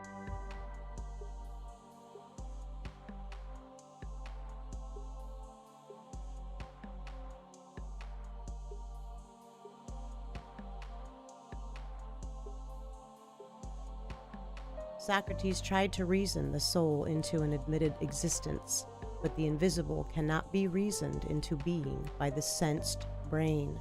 It must be known by the mind. All creating things begin in the thinking mind of God and extend from the light of God as transient light recordings of thought-imaged forms which man calls bodies of matter. Growth is the result of thought waves of light. Thought waves pulse. Living bodies breathe and pulse. They constitute the heartbeat of the living universe. They are mind-centered, whether they be the body of man, bird, insect, tree, or apple on the tree. All repetitive continuities are wave vibrations. The entire universal body is a vibrating one, but wave vibrations are deceptive. Humans fail to recognize the continuity of 1,000 life cycles as being continuous repetitions of each other simply because of the long time interval between each repetition. When human consciousness develops the ability to comprehend that rest periods between actions are not death, then death will have been conquered by knowledge, and those who thus comprehend will know that there is no death. The time has come when human intelligence should realize that repetition and reincarnation are two words with but one meaning. Idea is eternal, but the unfolding of idea by thinking mind is eternally repetitive. Man is idea. Idea cannot die. Man's body manifests idea by eternally changing and eternally repeating. Bodies, therefore, cannot die, for eternal change, eternally repeated, is an ageless continuity which, like the mind of God itself, never began and can never end. This is what is meant by telling you that man is immortal both as to his mind, which is one with God, and as to his body, which is an eternal record of his eternal thinking. People seldom realize that every time one completely severs his sensed body from his consciousness in sleep or death, or partially severs it in meditation, he withdraws into his immortal self, which centers every cell of his body as well as his mind self. The entire effort of the long journey from body sensation to mind consciousness, which means God consciousness, is a continuous effort to recollect one's divine origin in order that one may manifest it. God is the silent voice which man hears within him strongly in times of deep inspiration or in times of grave danger. This is as true of the criminal as of the saint. They vary only in the measure of their ability to recollect their divine source. Life is eternal in mind, and therefore never begins or ends. Life in bodies begins in thought and ends in thought. Thoughts are wave cycles. Life in bodies, therefore, begins and ends in thought wave cycles. Life in bodies merely simulates eternal life in mind. Every created body is thought into existence. Bodies are, therefore, merely thought recordings, and that is as true of the whole universe of bodies as it is of one body. Your own body is the record of your thinking. You pulse it into being by the thought waves which spring from the fulcrum of your desire to manifest yourself. Whatever you think, that you become. Your thinking can build a glorious body and lead you to a high pinnacle, or it can drop you into a deep pit. God's eternally living universe of light is founded upon love. It is imperative that you realize this fact, for the inner light of your very being is love, and your very body is founded upon the light of love. The light of love is the only force in all this universe. It is impossible for bodies to live in the dark, and impossible for them to unfold without love. That which mind knows cannot be sensed. That which the body senses cannot be known. The mind can be conscious that it knows, but the body is limited to a vibratory awareness that it has sensation. Knowledge is solely an attribute of the mind. Sensation is solely an attribute of the body. Mind is static light, the one and only power source of this universe. Thus thinking, you see what man calls life in a new light. You see it as the manner in which God manifests the idea of light and eternal life by dividing his one idea into countless pairs of many seemingly separate ideas, for that is what vibrating light waves are. These waves of light emerge from their fulcrum zeros and disappear into them in endless repetitions, forever and ever. The wave is an extension of heaven to earth and back again.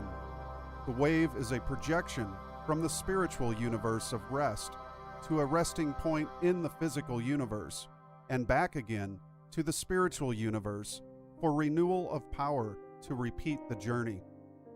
Another way of saying it is that the wave is an emergence from the static condition of rest through the dynamic condition of motion to the static condition and back again, or that it is an extension of cause through effect and back again through effect to cause.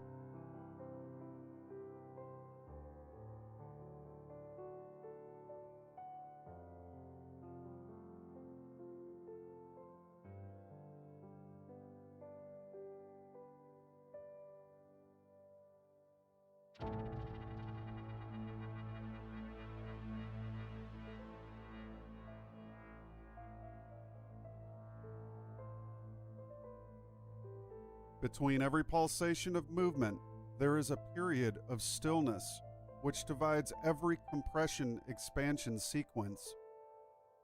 You can knowingly say that the power expressed in motion is not really in the motion, but is in the stillness which divides motion. If that is true, life itself, which is presumed to be motion, must have its source in eternal rest. If death is presumed to be non-motion, and life is dependent upon it to express life, The only possible conclusion is that life is two ways, both of which have their source in rest. The time will come in the unfoldment of man when his inner sensory perception will equal his outer sensory perception. When that time comes, he will know that motion only seems but has no existence. Present-day man senses do not permit him to perceive the simultaneously voiding motion which cancels out the one they do see. In our new Science of Tomorrow teachings are these words for a new law for tomorrow, which read, every action-reaction in nature is voided as it occurs, is recorded as it's voided, and is repeated as it is recorded. The time has come when unfolding man should recognize this fact and place knowledge and power in the Creator of universal bodies and not in the bodies. Be still and know. The hardest lesson that man must learn is that whatever he does to others, he is doing to himself. Natural law is inexorable. No man or nation can escape it. People become what they think, and it is in the nature of pupils to think what they are taught, and that which they think, they become. Who among the greatest of the world's university-trained scientific scholars can tell how the dynamic universe of motion emerges from the static condition of rest, or how God constructs matter? Those secrets lie behind the curtain of invisibility, which the materially minded, sense-limited intellectuals cannot penetrate. No such curtain exists for the cosmic-minded illuminate. When you begin to think cosmically, you will advance rapidly if your desire is keen, but from the very day you begin, you will note increasingly greater power in your work and still a greater transformation of your personality. Your capacity for joy and happiness may be measured by your capacity for grief and suffering. All of the knowledge in the world should not dehumanize you. Your knowledge will, however, balance all opposite emotions and thus enrich you for having experienced them, while ignorance will breed fears, worries, superstitions, and other unnatural emotions, which act as a terrible burden to your progress. Knowledge of universal law will give you courage to transform the greatest defeat which ever threatened you into your greatest achievement.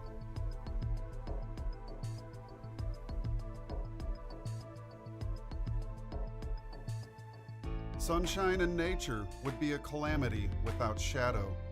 Grief, suffering, loneliness, and kindred emotions are as purposeful in the divine drama of life as joyfulness, happiness, and like emotions are purposeful. And being purposeful, they are good.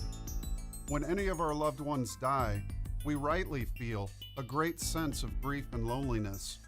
All the knowledge in the world will not assuage that expression of emotion. This is as it should be. No matter how great your knowledge of the unreality of death may be, no matter how strongly you may live in the spiritual world, you must not forget that you have a physical body, which manifests spiritual idea, and that you live in both the divided and undivided universe of cause and effect. To have so much knowledge of the undivided universe that it leaves you cold to the emotions of the divided universe is to hold yourself aloof from the play and renders you purposeless. To live life, one needs to be strong in knowledge rather than in body. Strength of body is like to having a fine tool to do better work with, but no tool can produce work by itself, and a weak mind cannot order a tool to do masterly work. The most important contributions to the power and happiness in the world of man are knowledge and strength of character. Give of yourself, and you will discover all the power in all the universe is yours to give. Life is an eons-long journey to search for happiness. Happiness in man is an emotion that springs from love. To find happiness, man must find love.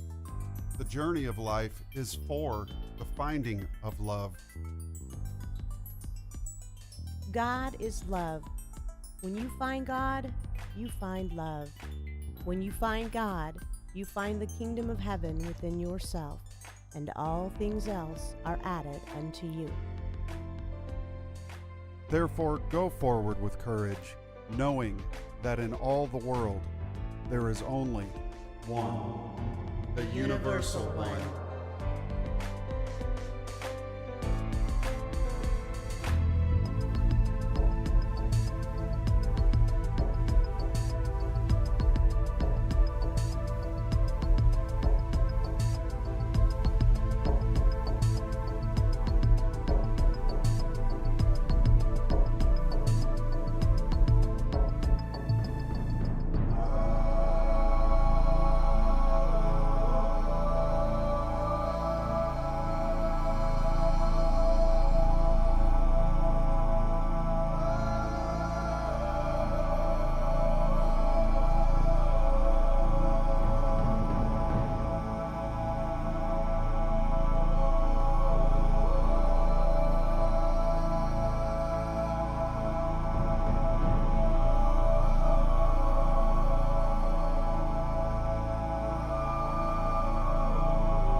In 1993, the then Minister for Science, William Watergrave, offered a bottle of vintage champagne to anyone who could explain the Higgs boson in simple terms.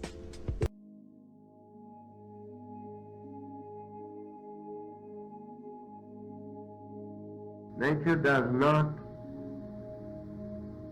has not two different ways of creating anything. Created only by waves. There's nothing in the nature but waves of motion. Waves multiply in the direction of their amplitude, and they divide on the way down. Back to silence of the zero from which it came. That's life and death.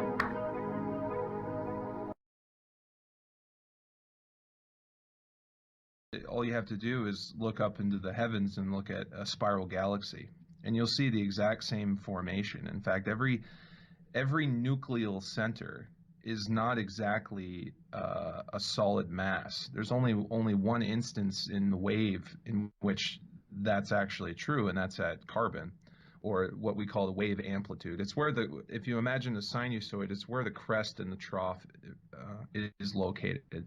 At that position, you've accumulated maximum potential by compression from the outside to the inside. And so it isn't a nuclear mass in the way that they teach it, where all elements have a nuclear mass full of protons and neutrons of a certain weight with orbital electrons around it. What Russell is really endeavoring to teach us is that there's a wave structure behind all so-called particles or particulate. A particle mass is really only an accumulation of waves in a smaller volume or smaller region of space. And so it based on all of our test equipment and what we have available to us to our limited senses, it appears to be a particle mass. And that's what led to this whole explosion of trying to describe everything using particles. But in reality, it's the underlying mechanics behind everything is waves. Everything has a wave structure because everything is created and it lives. It has a life and death cycle, and that is fundamentally based upon the structure of the wave. Yes. So in the wave, of course, when things are moving in waves and in wave fields, you constantly have this this balance, right? And the balance, if I understand it correctly, the balance in nature is like moving through, or well, this is a big question too, motion. But for all intents and purposes, I'll say moving through fields of space. So is that what we would call like a field perturbation?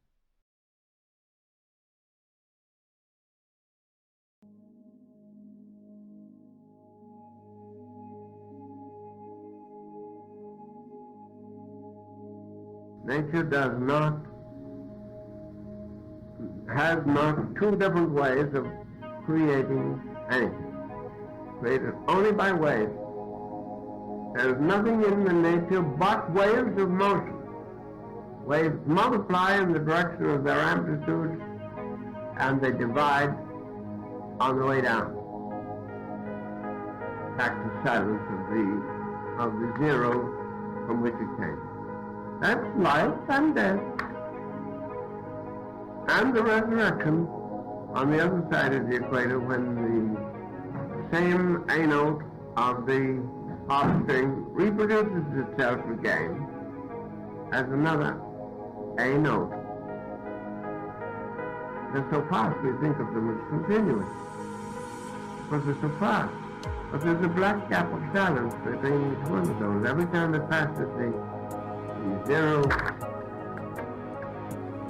point plane of silence from which it has appeared, it's silent again. And it appears on the other side, the same siren sounds accumulate, multiply into the A tone of that you're after. So it is they're so fast we think of them as continuous, because they're so fast. But there's a black gap of silence between each one of those. Every time it passes the zero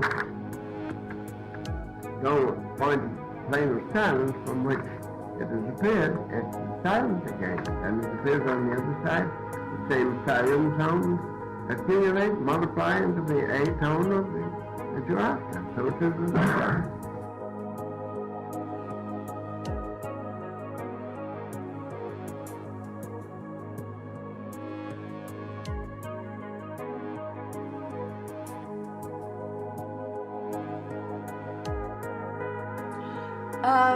in Proof of Heaven, a neurosurgeon's journey into the afterlife, you describe your unexpected total change of understanding of how the universe works that happened after being in a coma and having a near-death experience.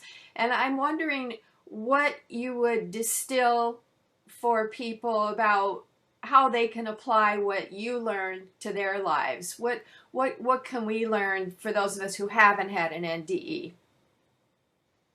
I think the main thing to learn, what my NDE was, and this is my interpretation, and it's one that's shared among many neuroscientists around the world who are aware of my illness and what happened there.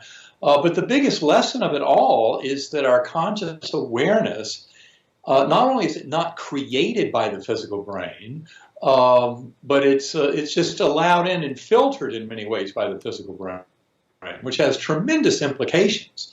And of course, this also dovetails into much of the work in some of the deepest questions in modern science having to do with the nature of consciousness, relationship of brain and mind, and especially things like the measurement paradox in quantum physics, which have been extraordinarily challenging to understand. And yet, they're all linked together, and that has to do with the fact that we basically have made some assumptions, especially in the scientific revolution over the last 400 years, that just weren't true.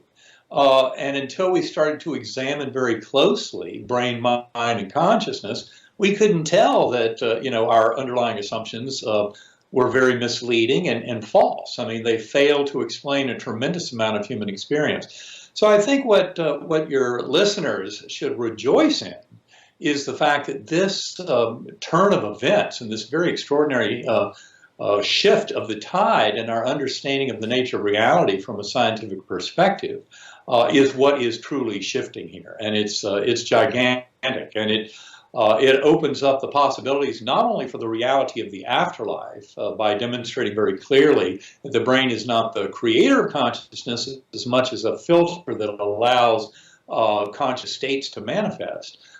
And I think this is where it really gets extraordinary, because not only do we support so many near-death experiences, after-death communications, psychic medium communications with souls of departed loved ones, etc., but we start to get some reasonable way of explaining things like the extraordinary scientific evidence for reincarnation. If you look at the work of Ian Stevenson and Jim Tucker, more than 6 decades of very hardcore scientific work at the University of Virginia. And basically, anyone who's interested should go to uvadops.org and look at a lot of the information on their website. But in a nutshell, they've uncovered more than 2,700 cases of past life memories in children suggestive of reincarnation, very strongly so. And in fact, when you realize how powerful that huge body of evidence is, to simply deny it is impossible because our current theoretical models don't explain it is ridiculous, especially when you realize our current explanatory models don't tell us anything about the fundamental nature of consciousness. I mean, the world of neuroscience is about as far from any notion of a deep understanding of consciousness as we've ever been, and we're just coming to recognize that. I think my near-death experience in many ways is a very direct refutation and rebuttal of the simplistic and false paradigm of materialism or physicalism, that the physical world is all that exists. And if my NDE were the only one out there, I don't think anybody would pay it much mind, but the fact is it's one of millions of NDEs. And when you study them in detail, you find they have tremendous similarities. They suggest very strongly that they are referring to a realm that's more real than this one. And this is where it gets very exciting. So when you realize that current scientific study of consciousness involves various systems, as we explain in our book, Living in a Mindful Universe, we explore this very deeply about the fact that idealism, the mental universe, appears to be the best model to explain so much of what happens in reality. And that's where I think your listeners can find a great solace and refuge, because what it really does in many ways is it returns free will into human activities, because the materialist model that I had worshipped before my coma, brain creates consciousness, that only the physical exists, basically denies there's any such thing as free will, because it just pretends that all the workings of consciousness and phenomenal human experience are nothing more than the confusing epiphenomenon of the chemical reactions and electron fluxes in the physical substance of the brain. And that is simply not true. But that materialist paradigm very quickly stomps on any notion you might have of free will, and that humans have anything to do with determining the course of events that occur in this four-dimensional space-time reality. And I think that is absolutely false. I think free will is alive and well. That's something we explored deeply in our book, Living in a Mindful Universe. But really, it has to do with acknowledging that our choices matter and that we have responsibility. Because that materialist science would try and pretend, well, it's just chemical reactions, electron fluxes, given that they can't see any way to work free will into that equation. Obviously we have no responsibility for any choice we ever make if it's just these chemical reactions following the laws of physics and chemistry and biology. But that is not the picture that's coming into the modern scientific interpretation of the understanding of consciousness and the nature of reality. And so the flip side of the coin of this deep understanding and this great liberation is that we are responsible for our choices. We will reap what we sow. And that's why the mindful universe is very important. It's very mindful of every bit of what we do. And in fact, you really can't separate our kind of conscious awareness from the self-awareness of the universe at large.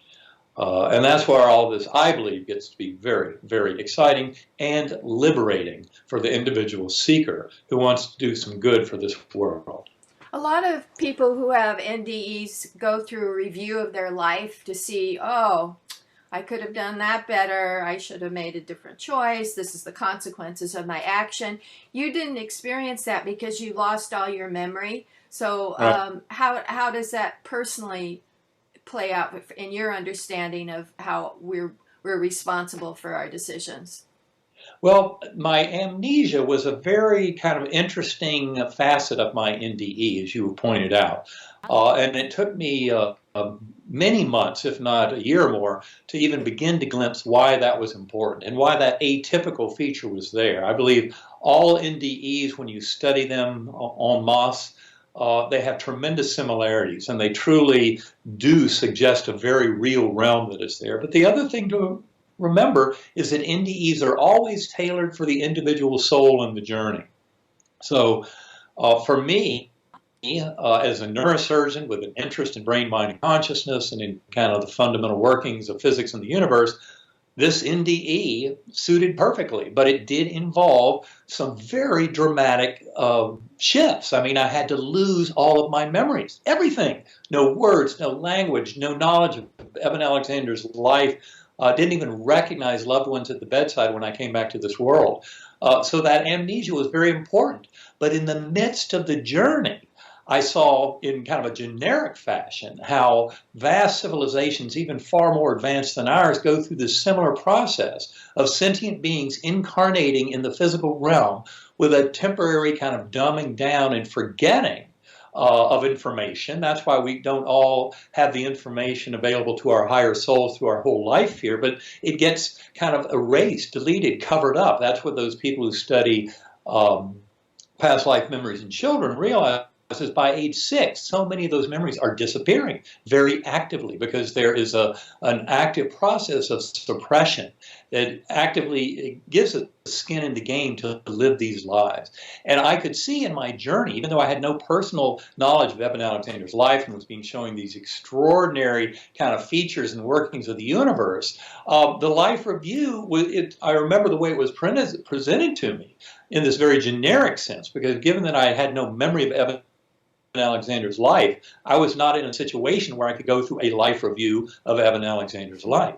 And that's why things were presented differently to me. But the generic presentation of life review, of your life flashing before your eyes, it's that kind of mid-course correction to help in this broad process of reincarnation, all of the infinitude of incarnations of sentient beings coming into this realm and then out of this realm, into this realm, out of this realm. I saw it as interwoven threads in this master tapestry of reincarnations. I saw it in the core realm as these beautiful kind of demonstration of flying fish that would be in and out of the water, representing our being down here in the murky kind of depths of very dense four-dimensional space-time, but then being liberated when we're freed from the shackles of the physical brain into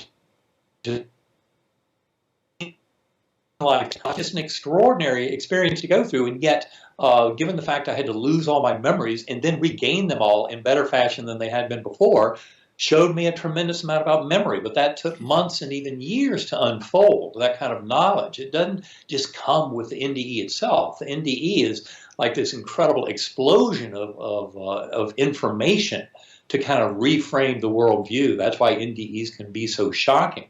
And mine was absolutely that. And here I am 10 years out from waking up from that coma, and I'm still deeply mired in the beautiful process of trying to unravel it, come to some understanding of it.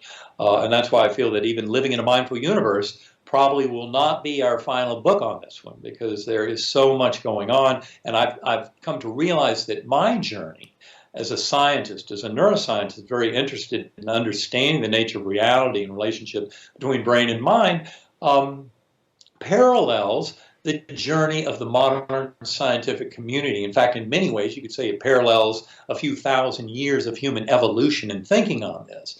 Because in so many ways, what I've come to realize is some of the deepest truths that we are approaching now through the measurement paradox in quantum physics and the hard problem of consciousness and all of the evidence around us for non-local consciousness, that is, that we can know things beyond the ken of our physical senses. All of this is driving us to a much more kind of refreshing and liberating worldview of humanity and why we're all here and what this is about and where we're headed.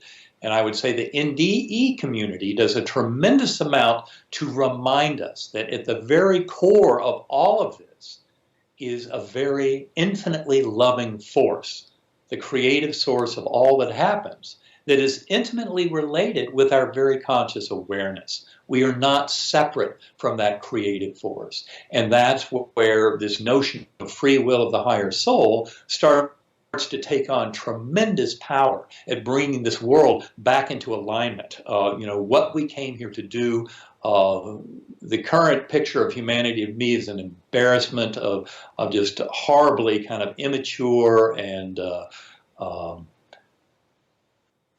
basically kind of a clueless existence in many ways. So we've kind of painted ourselves into a corner, but I think there are many, many positive signs that we're headed out of that crazy morass, that false sense of separation that came when we had the divorce between scientific and technological capabilities in the 20th and early 21st century, and the deeper essence of human spirit that can see the bigger picture and try to come to a meaningful kind of vision of who we are, why we're here, where all this is headed, and how we can insert our free will to try and optimize this situation for all life throughout the universe. Could you say a word about the quantum measurement problem and the hard problem of consciousness? Kind of define those for us. Well, yeah, and I also want to define another word. It's called consilience. This is a term often used in science and history, philosophy. Consilience simply means when you look at a big, deep, profound problem from different perspectives, when you start finding that there's radically different ways of looking at it tend to align in where they're steering you, that is consilience. And I would say we have a very profound form of consilience now with two of the deepest and most profound mysteries known to modern science. One of them is the measurement paradox in quantum physics and what's called contextuality, which is the fact that you can demonstrate very clearly in quantum experiments that the mind of the observer and conscious choices of that mind have a tremendous kind of black and white impact on how the experiment evolves and the kind of information that comes out of it. To the point that John Wheeler, who was one of the most renowned quantum physicists of the 20th century, head of physics at Princeton University through much of the mid and late part of that century, came up with what he called sorry, I'm blocking, it's the anthropic principle, sorry, I'm blocking on this. Participatory anthropic principle. I'm sorry. There it is. But it has to do with the fact that we participate in the evolving reality, even to the point where in one of his thought experiments that concerned a photon coming from a very distant quasar, and then using an intervening galaxy as a gravitational lens, that this photon that left its quasar billions of years ago actually is affected all the way back to its origin based on the mindful decision of an astronomer about how to observe that photon. And when you follow all of this deeply in the modern scientific world, what you'll find is it's an astonishing paradox. And just as the founding fathers of quantum physics, like Wolfgang Pauli and Erwin Schrödinger and others, argued that consciousness is fundamental because that's what the experiments of quantum physics suggested to them.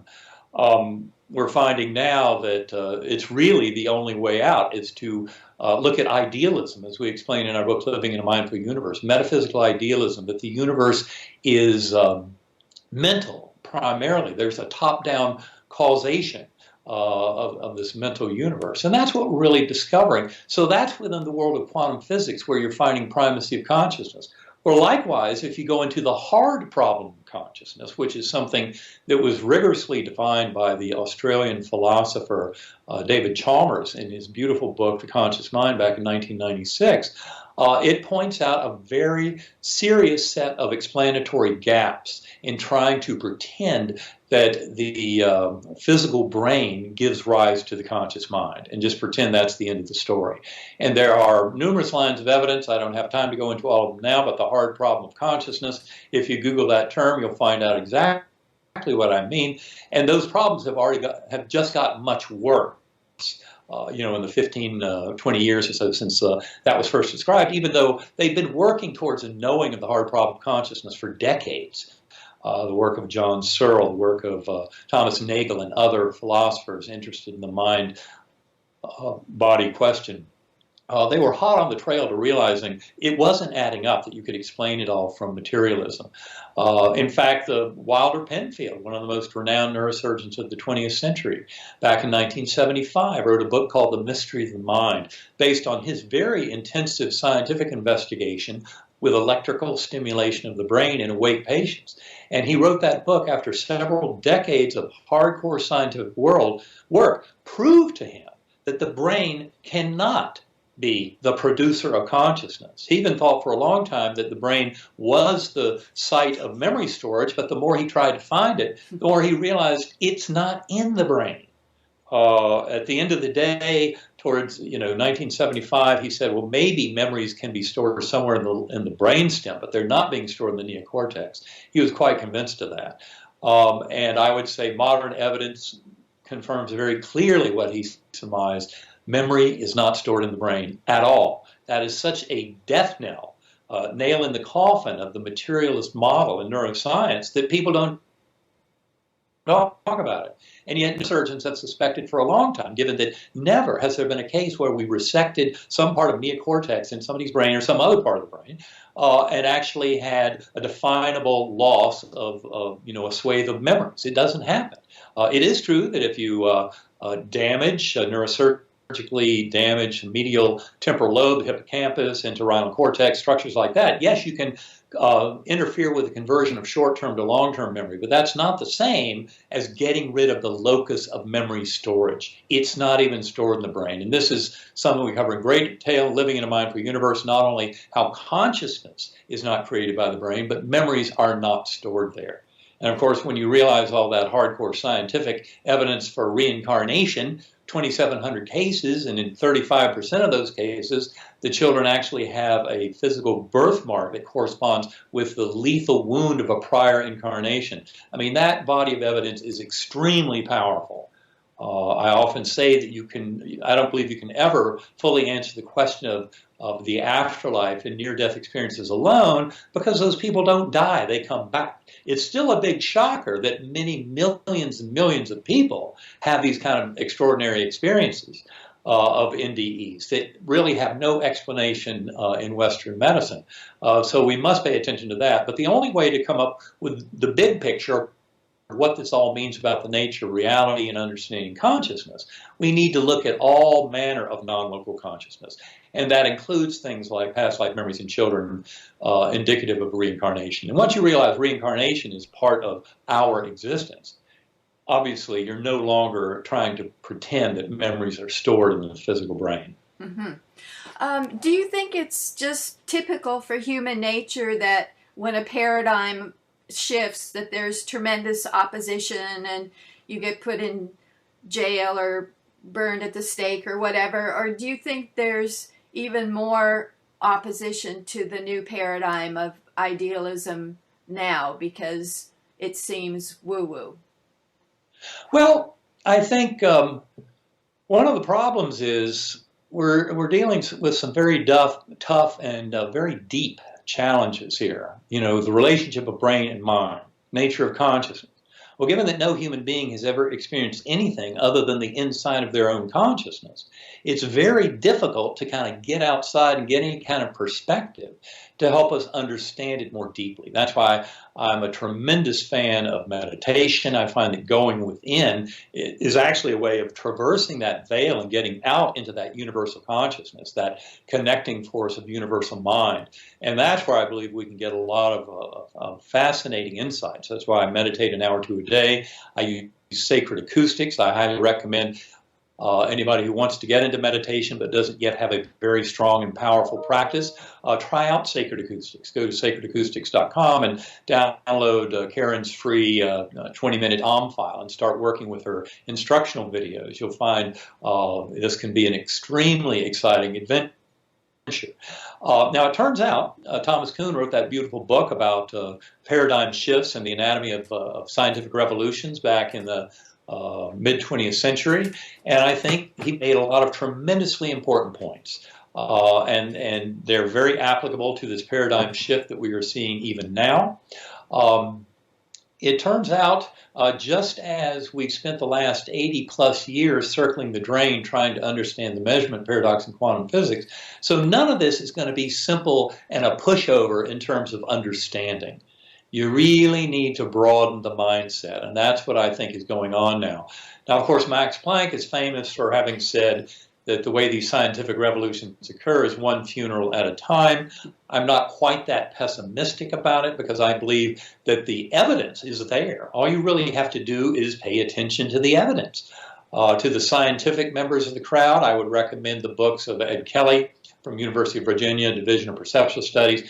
To anyone, go to their website, uvadops.org. You'll learn a tremendous amount more. But those scientific books include Irreducible Mind, Toward a Psychology for the 21st Century.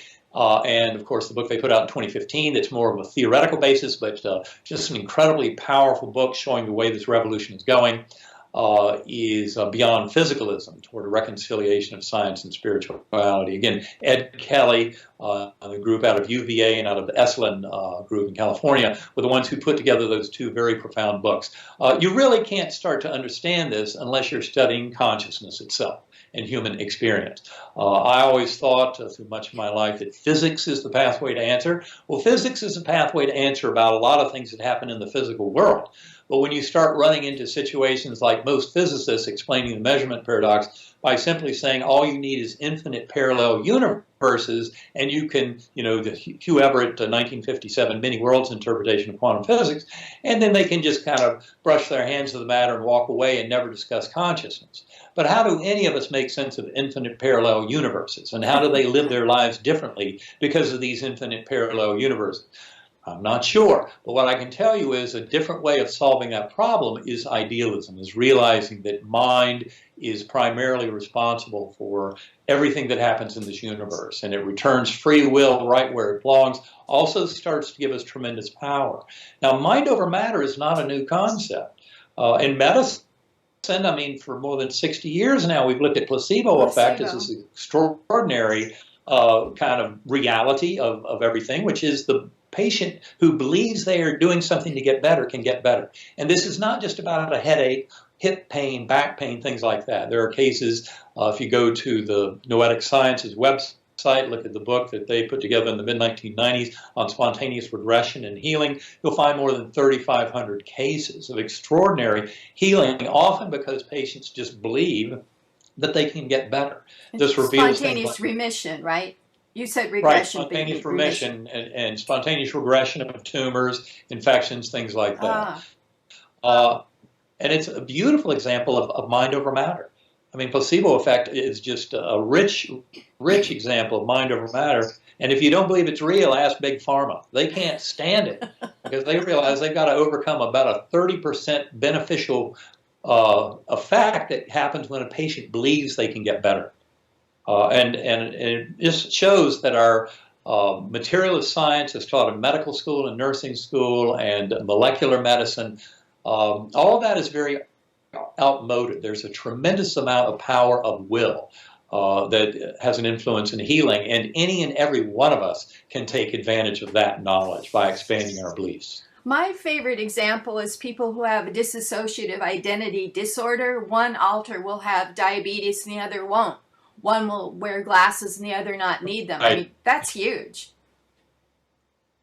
Right. It is really kind of astonishing and interesting. You point out that whole dissociation phenomenon, multiple personalities, as many people know that, because that is a model that is coming recently into the kind of world of bigger consciousness studies to help us understand why we all seem to be separate from each other and separate from that God force, that infinite, all-loving consciousness that seems to be governing the unfolding of events in this universe.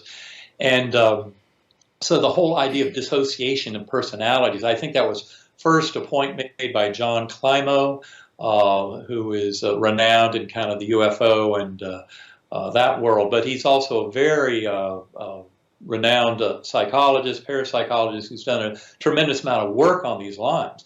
I know Bernardo Kastrup has recently written several very illustrative articles concerning dissociation in that sense and how it might explain much of this world that we inhabit. And I think that Bernardo is very much on target in many ways. He's been a strong collaborator of some of our work and certainly an endorser of Living in a Mindful Universe.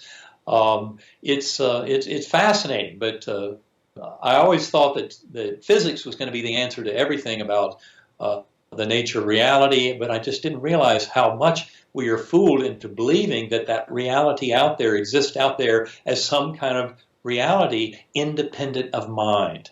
And yet none of it has ever existed independently of mind. There's a whole top-down ordering of causality in this universe that has to do with the mental qualities of the universe. Because we have free will, we humans are really destroying the planet, and inequality is growing, not decreasing.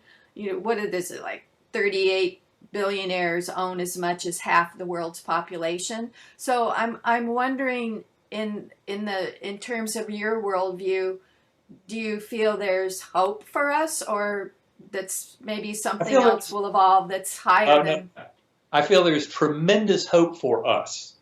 That hope depends very heavily on eradicating that false notion of separation that is so much a cornerstone of materialist science. I mean, materialist science is known as reductive materialism. You break everything down into its parts, you understand the relationships between those parts, and then somehow you can explain how everything works. I don't believe human lives and all the events in our lives can be broken down that simply at all. And in fact, I believe there are far more powerful top-down causal influences. And that's where all of this gets to be quite a bit more interesting. But I'm very optimistic. But it has to do with a reversal. We can't continue believing that materialist science and its preaching of a false sense of separation is the way the world actually is. The way that modern consciousness studies are evolving is the notion of one mind. People want to learn more about that. I steer you to Dr. Larry Dossey's beautiful book by the same title, One Mind. He makes an excellent case for the fact that we really seem to be dealing with one mind overall, something Erwin Schrödinger wrote a beautiful essay about more than half a century ago. And I think that once we start to acknowledge that, and of course, near-death experiences point out very clearly that the golden rule, treat others as you would like to be treated, is written into the very fabric of the universe in the form of the life review that so many people have gone through over the last 2,400 years plus. That life review, you experience the effect of your actions and thoughts on others, but you don't experience it as yourself. You experience it as the victim, as the person who is the subject of your actions, your thoughts, your words. Of course, if you treated everybody beautifully and lovingly, that also is reflected in that life. The more we realize that the scientific study of NDEs is proving that they have a very real basis in this universe, the more we should realize you need to be careful about how you treat yourself and others. Treat all with love, respect, kindness, acceptance, mercy, and when necessary, forgiveness. And the more we can live by those principles, the easier time we'll have when that life review comes up and in planning the stepping stones for that next incarnation. Mm-hmm. Last question is, what's your next book going to offer that you wasn't in the previous 3 books? Well, I think the main thing is I still need a much firmer connection between brain and phenomenal experience, phenomenological experience. We outline a general kind of picture of that in Living in a Mindful Universe that I think is the way forward. And it is consistent with many of the other kind of scientists who are pursuing a much richer version of the nature of consciousness and nature of reality. But there's no question we still have a tremendous amount of work to do in understanding how that ontological or metaphysical idealism works. How is it that we can align with the mind of the universe, which is actually the source of our very conscious awareness? But how can we reduce this kind of veiling and filtering between us and much more clearly see the information that's presented to us from those realms and also act on it?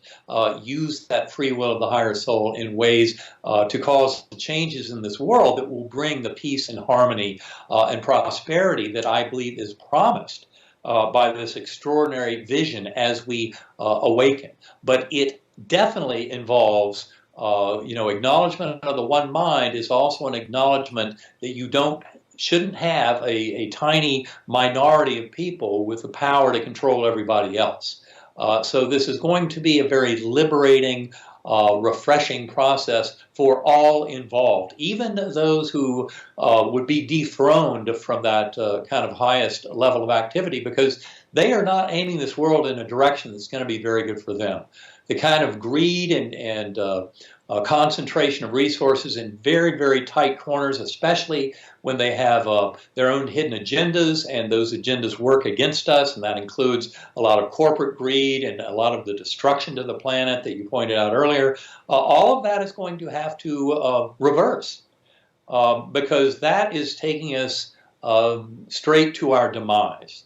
That kind of insane, reckless, wanton, greedy, selfish approach to life is not the way forward. And there is a beautiful way forward that enables people to flaunt their gifts and their attributes to make the world a better place, and can reward them for that. But we need to stop rewarding the people who are just destroying the world outright.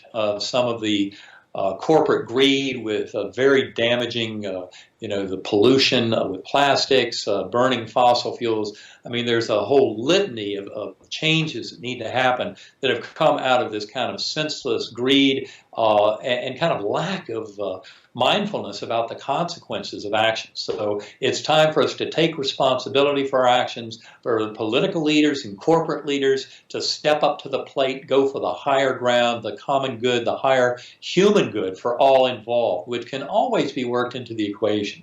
And that's why I'm so optimistic that I believe that this shift in understanding of the nature of consciousness, as it filters into the rest of the world, will help us all to make more choices out of love, compassion, forgiveness, acceptance, and mercy. And all of that will lead to a far more peaceful and harmonious planet. That's a beautiful place to end.